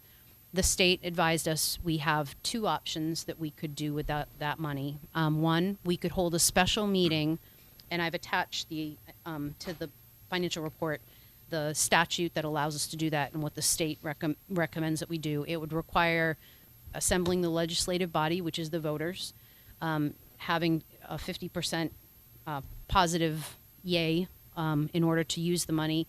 And it would also, there's some significant timelines involved there whereby we have to do this before tax rates set. So we're quickly running out of road to have those kinds of things happen.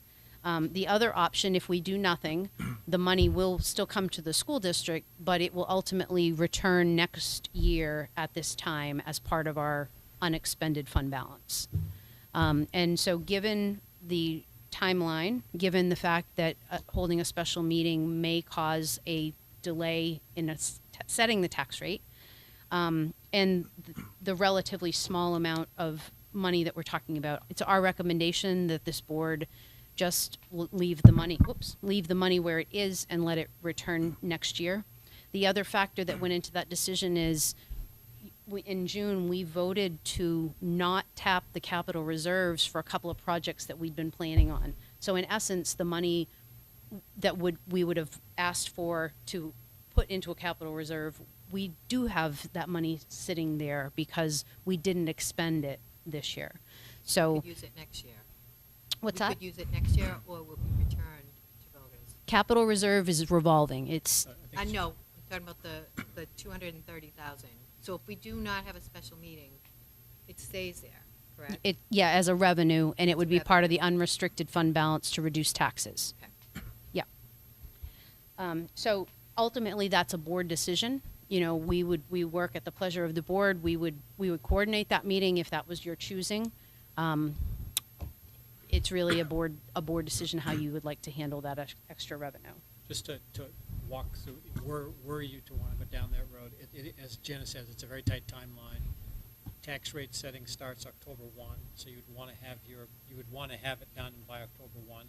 So basically, if we were to, we would need to set a public hearing date tonight, and then we'd have to hold that public hearing at least a week from now. It had to be- Well, we have to post it for 14 days before, or I think it's 14 days before we could hold the meeting. So even if we Okay. posted it tomorrow, we couldn't. Okay, so Yeah. you have the hearing, and then it's 14 days after Yeah, that. So yeah. I did the math. The earliest we could hold a vote would be that first or second week of October, if that's what we wanted to do.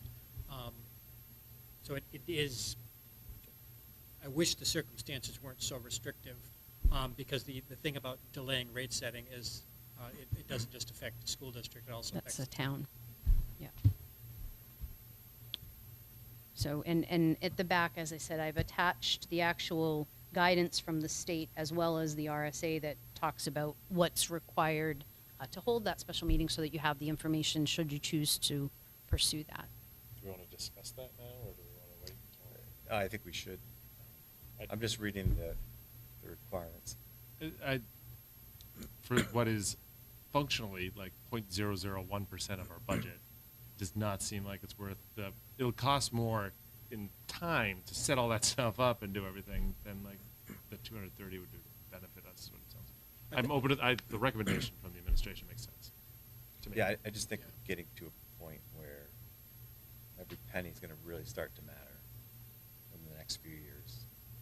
And up until the presentation of the CIP recommendations, I think I was more concerned with that than I am now, but I still am.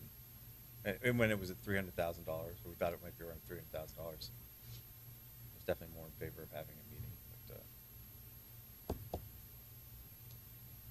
Could you just I talk can a little, talk Jenna, about if, assuming the money, we don't do anything and it becomes back in the balance at the end of next year, what could we do as a group with the retain, we could conceivably, let's say, we're recommending 200,000, we could do, if we put it in a warrant, we could have a larger number for the warrant. We could say 400,000, let's say.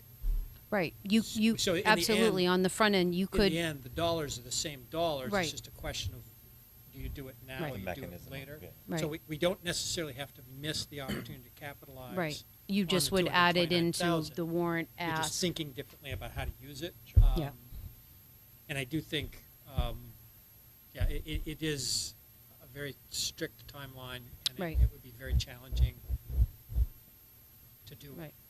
Yeah, if you wrote your warrant article in the fashion that we've typically done here, which is from remaining fund balance as of June 30th, and we know that we're going to have some fund balance, you could, we can't fund any more than the balance, but you could certainly pick a larger number to capitalize on that as a strategy if that's what you chose. So Yeah, basically, knowing- we'll get to use that money. It's just when and how we manage it. Right, Yeah. right. It's either going to, If we it's either leave it going to, there. right, Right. it's either going Yeah. to be part of tax relief, which is returned to voters Right. next year, or Right. Or we you can- make a decision Right. about how to Right. manage the And fund typically, at the end. the end of year, when we're using fund balance, we really have the option, we can put it in an expendable trust, or we can put it in a capital reserve. We can't usually take that money and do anything else but Okay. those two actions.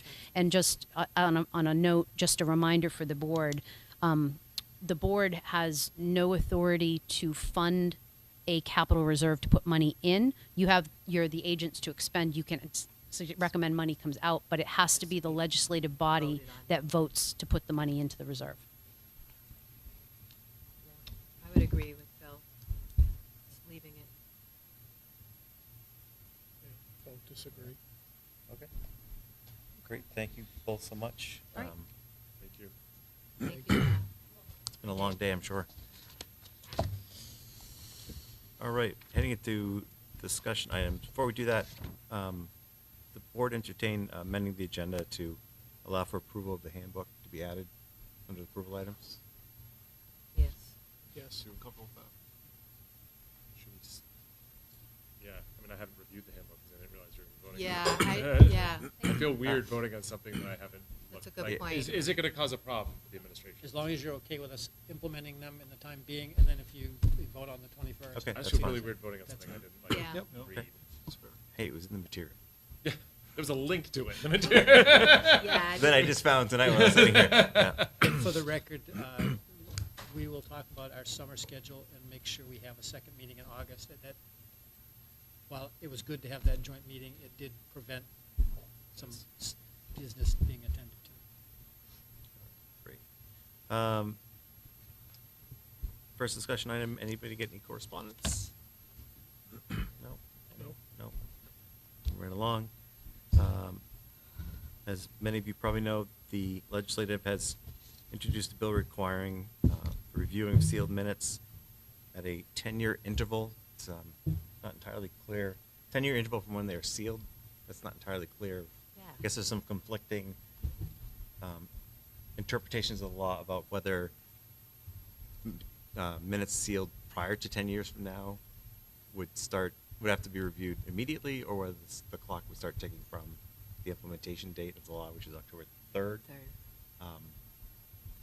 So we do need to discuss sealed minutes. We have about 16, as I understand it. Yes. Minutes that are within the time frame that we need to review. So my recommendation is, because I think laws like this, they don't truly get interpreted until they go to the court. And I don't want to be the people who have to go to the court to have this interpreted for them. I would suggest that we either review them on the 21st or have an additional meeting, which can just be, it just has to be a quorum. It doesn't have to be more than 3 of us to review at least some of them and have them done. We have to vote to go to non-public, vote to unseal them, look through Review them. And do you have to technically vote to unseal them? It just says you review them.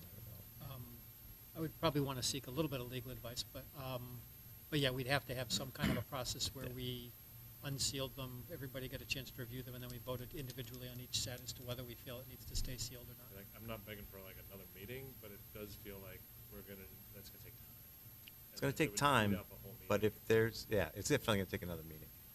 I just don't feel comfortable going to October 3rd and then potentially being brought to court immediately on October 4th. Let's not be the test case. I agree. I don't Yeah. want to. So, I guess I have problems with the first circumstance where you justify selling them, like adversely affecting the reputation of a person. mhm. How does, if we say we review some, Well, they may not all be that, right? right, but Or if the there's- person could I have would- died, I would- or, well, if the person died, yes, but other than that, if they're Yeah. still living, yeah, I would want it still sealed. yeah, and we probably would keep most of them sealed, I would imagine, Yeah. if that's the reason. but Yeah. Until you review it. Yeah. If it's for a contract negotiation, legal matter from 10 That's been years ago, settled, yeah, that's- yeah, Right. exactly.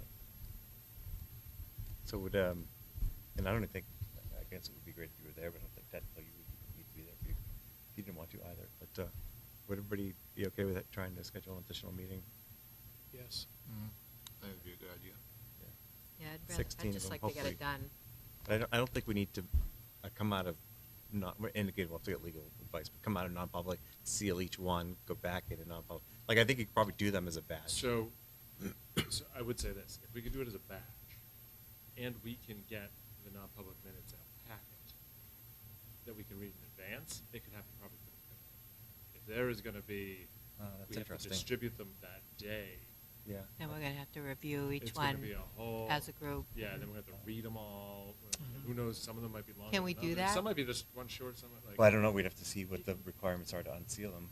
You could have a subcommittee of the board do a preliminary review of everything and then make recommendations and bring them forward with a set of recommendations, so the whole board doesn't have to individually read every set, but there's somebody from the board is going through them and saying, okay, So we'd authorize that subcommittee to yeah, unseal them. authorize a subcommittee of, say, And make 2 of you recommendations. to And do if that. there's like one or two that require conversation, they could bring those to the board as opposed to Yeah. all like 16. In which case, you could even do that on the 21st potentially, but. So that, even that, so the member that's reviewing those beforehand could even just come when they're available. Well, if it's a subcommittee. Yeah. It'd be two. You Two could of assume them. you do it together and just come to a conclusion. Okay. I guess you wouldn't technically have to. You could each make a recommendation separately, but, yeah. I'm certainly willing to be on a subcommittee. I have somewhat flexible days, so I can do it. in the evenings. in the evenings, SE is closed. I We might have will- to special, I will be happy to come in and make available whatever you need. Yeah, so, yeah, I'm willing to do it if anyone else is. Yeah, I will. Yeah. Okay, so, or did two you want to do it? It doesn't matter to me. Doesn't matter to me either. It's your call. You, Yeah, Mike. you're the chair. you work during the day, so, You're the chair. You can do it during the day? yeah. Well, I'll probably defer to that then, so. All right, so. He's just looking for an excuse. Well, no, I'd rather do it during the day than, I'm in You my- told them that. my PJs by Uh, 9, so. All right, so. Sometimes 8. This is a little out of order, but I guess I'm going to seek a motion to authorize Amy and myself to form a subcommittee and review the minutes, sealed minutes, and make sealed minutes prior to October 3rd, well, actually it'd be 10 years, 2013, So the idea would be to have a recommendation for the 21st. and have the September, recommendation for the yeah. 21st of September, yeah. So moved. Second. Thank you. And discussion, all in favor, please say aye. Aye. Do you want to vote on that as a student? It's a little unusual, think but so. particular I'm good, item. I'm good. You're going to abstain for that one? All right, that makes sense. Start every non-public meeting by taking someone 2 years old and saying something bad about them. Yeah. Keep Throw them it in. sealed forever. There you go. Next up, we do need to go over the budget goals. We came up with I think we tentatively agreed to a somewhat generic budget goal to try to maintain the increase 4 to 5%. I guess 5% maximum would be a better way to say it. And to level fund the school. Level fund the schools, I guess would be the right way to say it. And with an emphasis on retaining social and emotional caring with students. Does anyone have any additional thoughts on that goal, whether we'd like to change it? Can I share two thoughts? You share as many as you'd like. My first one, we had talked about in the spring, trying to create kinds of the middle school athletics and other activities a little bit more inclusive and equitable.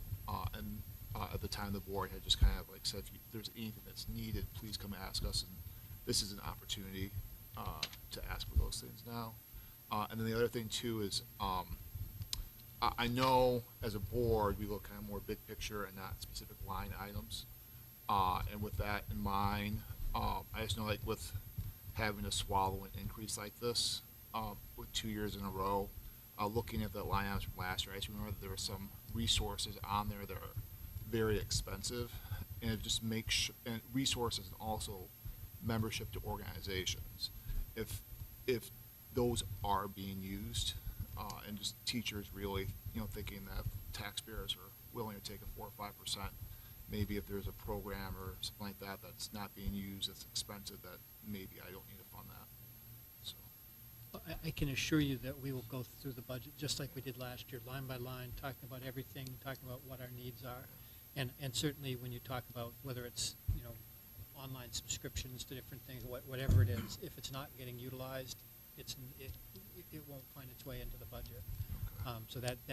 So yeah, I'm 100% with you on that. Great, thank you.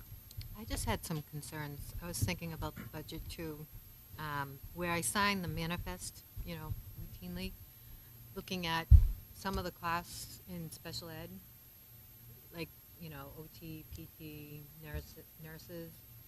I find that they're so costly. And is there any way, like, that we can look at that during the budget season, maybe bring the cost? I know it's necessary.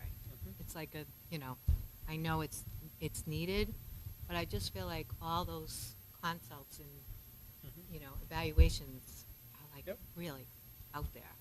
So that's just something I'd like to focus Yeah, in we on can definitely too. talk lots more about it. Yeah. I would be remiss if I said, yeah, we can definitely do something about Yeah. it. Oh, because right. I know. It is a necessary cost, but yeah, absolutely, we could take a deep dive. I know when we were talking about grant funding, there was a lot of questions about IDEA funding, and so certainly it sounds like there'd be some desire to know more about what we're doing with special education.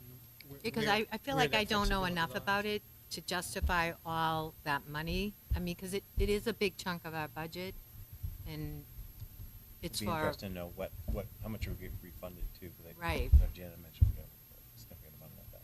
you're right. Yeah, but so that is one of the costs that is so driven by law and IEPs Right. and meeting student needs. So it's It's a hard, it's a delicate balance. It is but, very but delicate. It's definitely worthy taking a look at. No Yeah. question. And Sean, with the budget setting here, it's kind of like what's going to happen in the future, and this is an opportunity for the student council to have a say in things that perhaps might be happen in the Exactly, yeah. building. So talk to the principal and if there's any ideas. So it's an opportunity for you to have a say. Yeah, it's a great point. So what we're doing right now is just trying to give the superintendent and staff just an idea of what our budget goal would be. So we might be like, spend as much as you want, or we might be like, cut 10% of the budget, or we might say, as we've been talking about, let's try to keep things as they are now. The cost is going to go up associated with those things we know, right? Gas is more expensive every year, electricity. So by saying level fund it, we mean keep everything the way it is now, and we'll accept those increases up to, say, 4% of an increase in the total budget. And right now, we're just trying to give them that kind of generic, I won't say generic, but a broad goal so that they can go back and go to the specifics of what the budget will be and bring it back. and one thing I would tell Sean is like, we're trying to budget for 24, 25. Yeah. So it's like, a year away. It's hard to figure out, especially with costs being the way they are. Yeah. But if this is like, like you really wish there were like benches in the foyer for people to congregate during periods, this is like the time period to talk to the principal, but Or not bulletin saying. boards. Yeah. So I think there's ideas that need to be purchased at the time. Yeah. To Yep. Okay, yeah, I'll talk to Mr. Corman or Mr. Fitzpatrick and the rest of the student council. Right. It'd be good to get input. Yeah, and just one other comment. gets kind of close to some things. Amy, I absolutely hear what you're saying. It's special ed it's a scary large number, and it's one that Yeah. we all feel like we have very little control over because so much of it is statutory. Mm-hmm. I do, at the same time, want to tread very, very lightly in the sense that I would never want anyone in the administration to take the message away that we've identified that as an area where we want them to try to control spending by second guessing services. Well, right. Yeah, it's just, it's something I worry about. Yeah, I mean, it is a delicate balance, like Yeah. Todd said, but, when I look at the manifest, I just wonder, are there any other companies we can go through, or something that could give us a better, No, Makes you want I to start a agree. consulting company. Yeah, no kidding.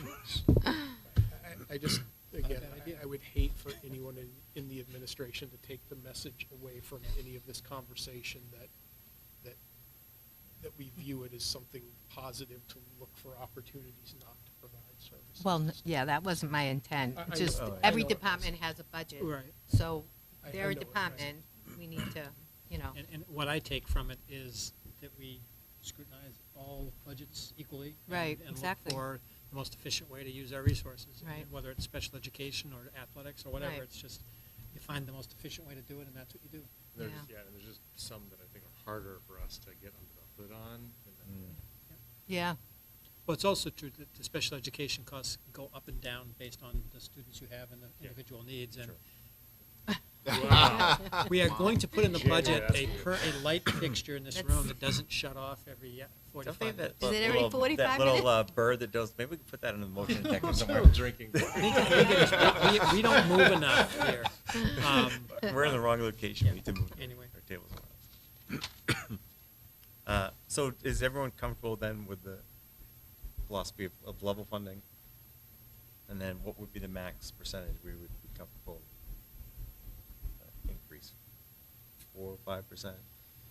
4% to be in line with last And year? the way I interpreted our workshop was that 4 to 5% was what was going to be needed to maintain the services we currently provide, right? Is that a fair interpretation?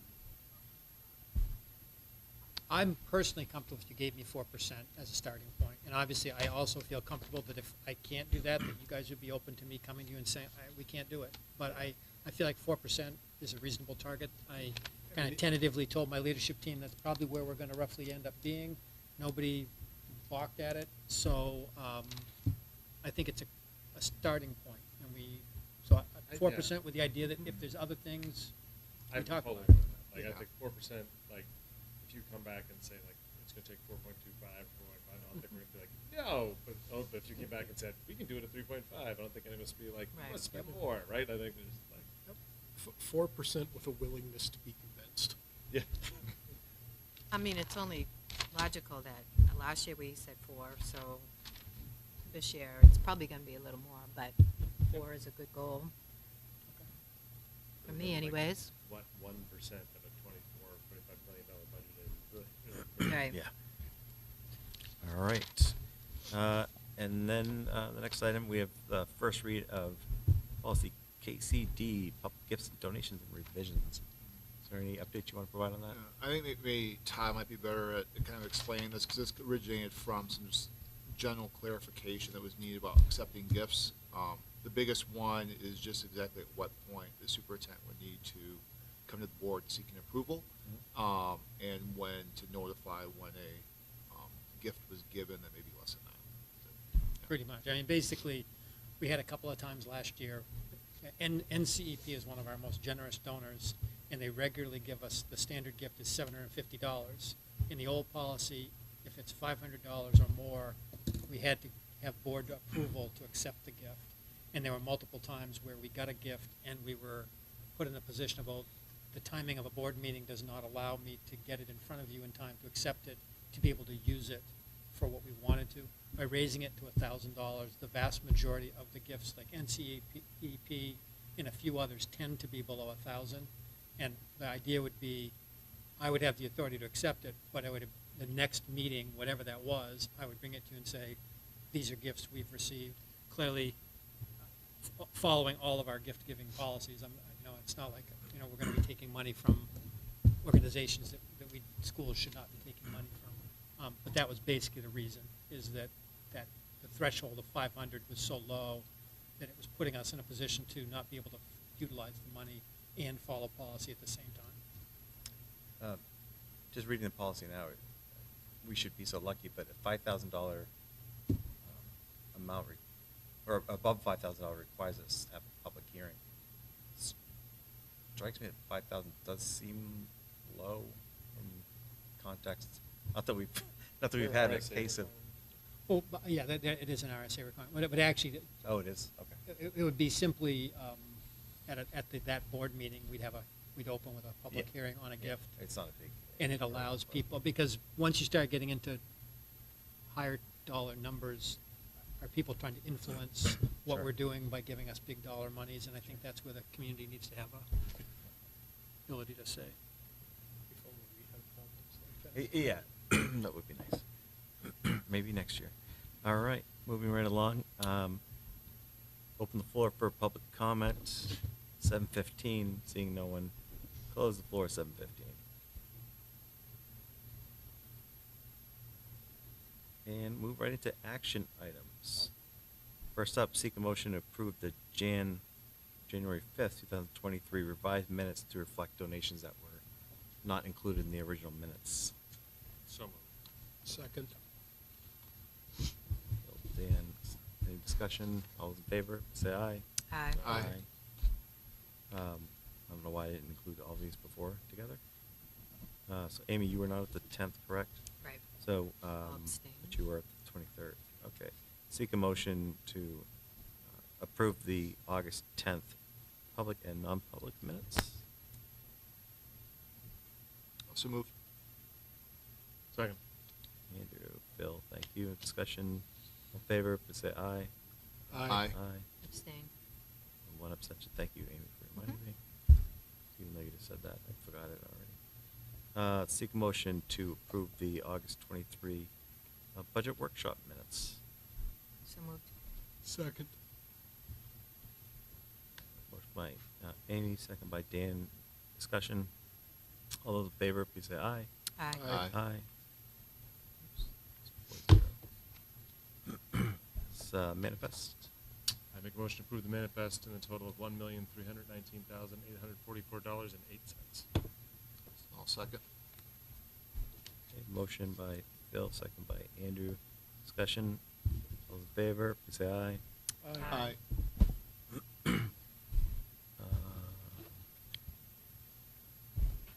So technically, we didn't really. So the next item is the Yeah. approval of a process for reviewing sealed minutes. Oh, We didn't you created a committee. create a committee, but there's not really a process. But okay. Well, yeah, We'll you leave it create a then. committee Yeah, to I guess. review them and then That is bring the process. recommendations Yeah. to the. Well, we need a policy. All right. There Do we have to there will approve need pro- to be a policy review of it when there's recommendations on what our policy looks like. But we don't have that yet. All right. Item 7, seek a motion to approve the 24-25 budget goals we just discussed. So moved. Second. Dan and Amy, thank you. Any further discussion? All those in favor, say aye. Aye. Aye. Aye. Adequacy aid, we already took care of. We don't need to vote on that. Do we need to technically? We Just need to make take a the- vote, though? I thought we agreed, but we didn't We really take a agreed. vote. If, you only have to take an action if you wanted to hold a special meeting. So we're To do not, so, nothing is so we to don't. Okay. Yeah. Move it forward. And do we have donations? Well, actually, there was a weirdness discovered in our donations. You may have noticed in your packet, the donations we accepted on the January 5th meeting are back in front of you. The reason that was is that when we accepted the donations, the motion to accept them only referred to NCEP. So we only accepted the NCEP donations. And there were actually multiple donations that were given to us that were not NCEP. So there was a donation to the New Hampshire Charitable Foundation. David M. Brooks Fund donated $7,500 to the music technology. We had Oyster River Women Aid gave $500 to the Nurses Fund, and we also had Oyster River Women Aid gave $1,000 to Mules Mission. And so when we made the motion, we only said NCEP donations. I have no doubt that everybody at this table was looking at all the donations, but we didn't officially act on a motion to approve all So of do you them. know a motion? So what we need is a motion including all of the donations that we can officially accept, So even seek though a- we have already accepted. Seek a Move. motion to accept all the donations just mentioned by Superintendent. Want me to Allen read 'em again? and the- No, I don't think we need to. Okay, all right. From the January. January 5th. 5th meeting. So Second. Any discussion? All those in favor, please say aye. Aye. And then I believe there was one donation we got, Yeah. which, Seek a, was there two? it's an Because there's- NCEP donation for $750 for the elementary school flexible classroom seating. All right, seek a motion to accept the flexible. do we have to approve this now, since we approved the policy? We haven't approved Yeah, the it's only policy. first We reading. approved the first read. So We can moved. wait if you want. Although Just it would, approve it. it would inhibit our using it. Right. Yeah. All those in favor, please say aye. Aye. We do need to discuss student hardships in non-public, and we have a personnel matter for time off request, which we can vote on now unless anyone would like to talk about it in non-public. It's just, we had two staff members request unpaid time that by contract I'm supposed to bring to you. I'm confident that they're reasonable requests, and I'd like to grant them, but if you're okay with that, that's all I need from you. And then we have some staffing to accept. Yes. These have all been hired by you? Yes, these have all been hired, but I just wanted to notify you of them. Yep. So I'd seek a motion to acknowledge the hirings of the staff. Find the list. New staff. We have Tara. Tara Treckle, Treckle, thank you. Chloe Kipka, both new staff at the junior senior high. And then we have some fall coaching,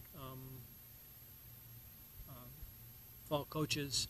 This is again another example, by the way, had we had a meeting on August 24th, this would have been brought before you. Jen Dolph for middle school cross country, Thomas Greeley from middle school boys soccer. Returning coaches, Ken Najum for varsity soccer, Andrew Dawson girls varsity soccer, Jeff Robb for JV boys soccer, Annalise Schmidt JV girls soccer, Blake Neri returning as varsity cross country coach, Nicole Sanborn as middle school girls soccer. Can I ask a quick question? Since these weren't approved before the season started, have they technically been working as not employees? They've been hired. They have been Because we hired. gave him authorization. we gave Okay, him so the coaches authorization. fall under that. Okay. I interpreted my authority to hire as all Okay. hiring until, and now moving forward, I will begin to bring them back to you. Okay.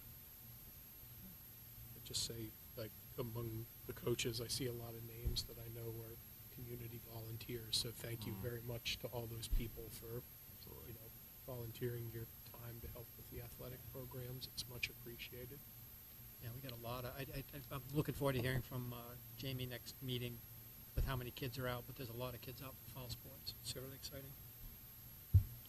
So again, there's a seek motion to acknowledge those hirings and approve the time off requests. So moved. Second. We'll give that one to Dan. Tie goes to the winner, runner, whatever it is. Discussion, all those in favor, please say aye. Aye. Aye. All right. Next up, I'd seek a motion to go into non-public session pursuant to RSA 91A3, Roman 2C, to discuss family requests of the board. So moved. Second. So, Dan, any discussion? Roll call vote. Bill Nazaro, Aye. Dan Smith, Aye. Andrew Hamaker, Aye. Gary Swanson, aye. Amy Tilton. Aye. With that, we are in non-public session. Channel 13, we won't be returning on, so you can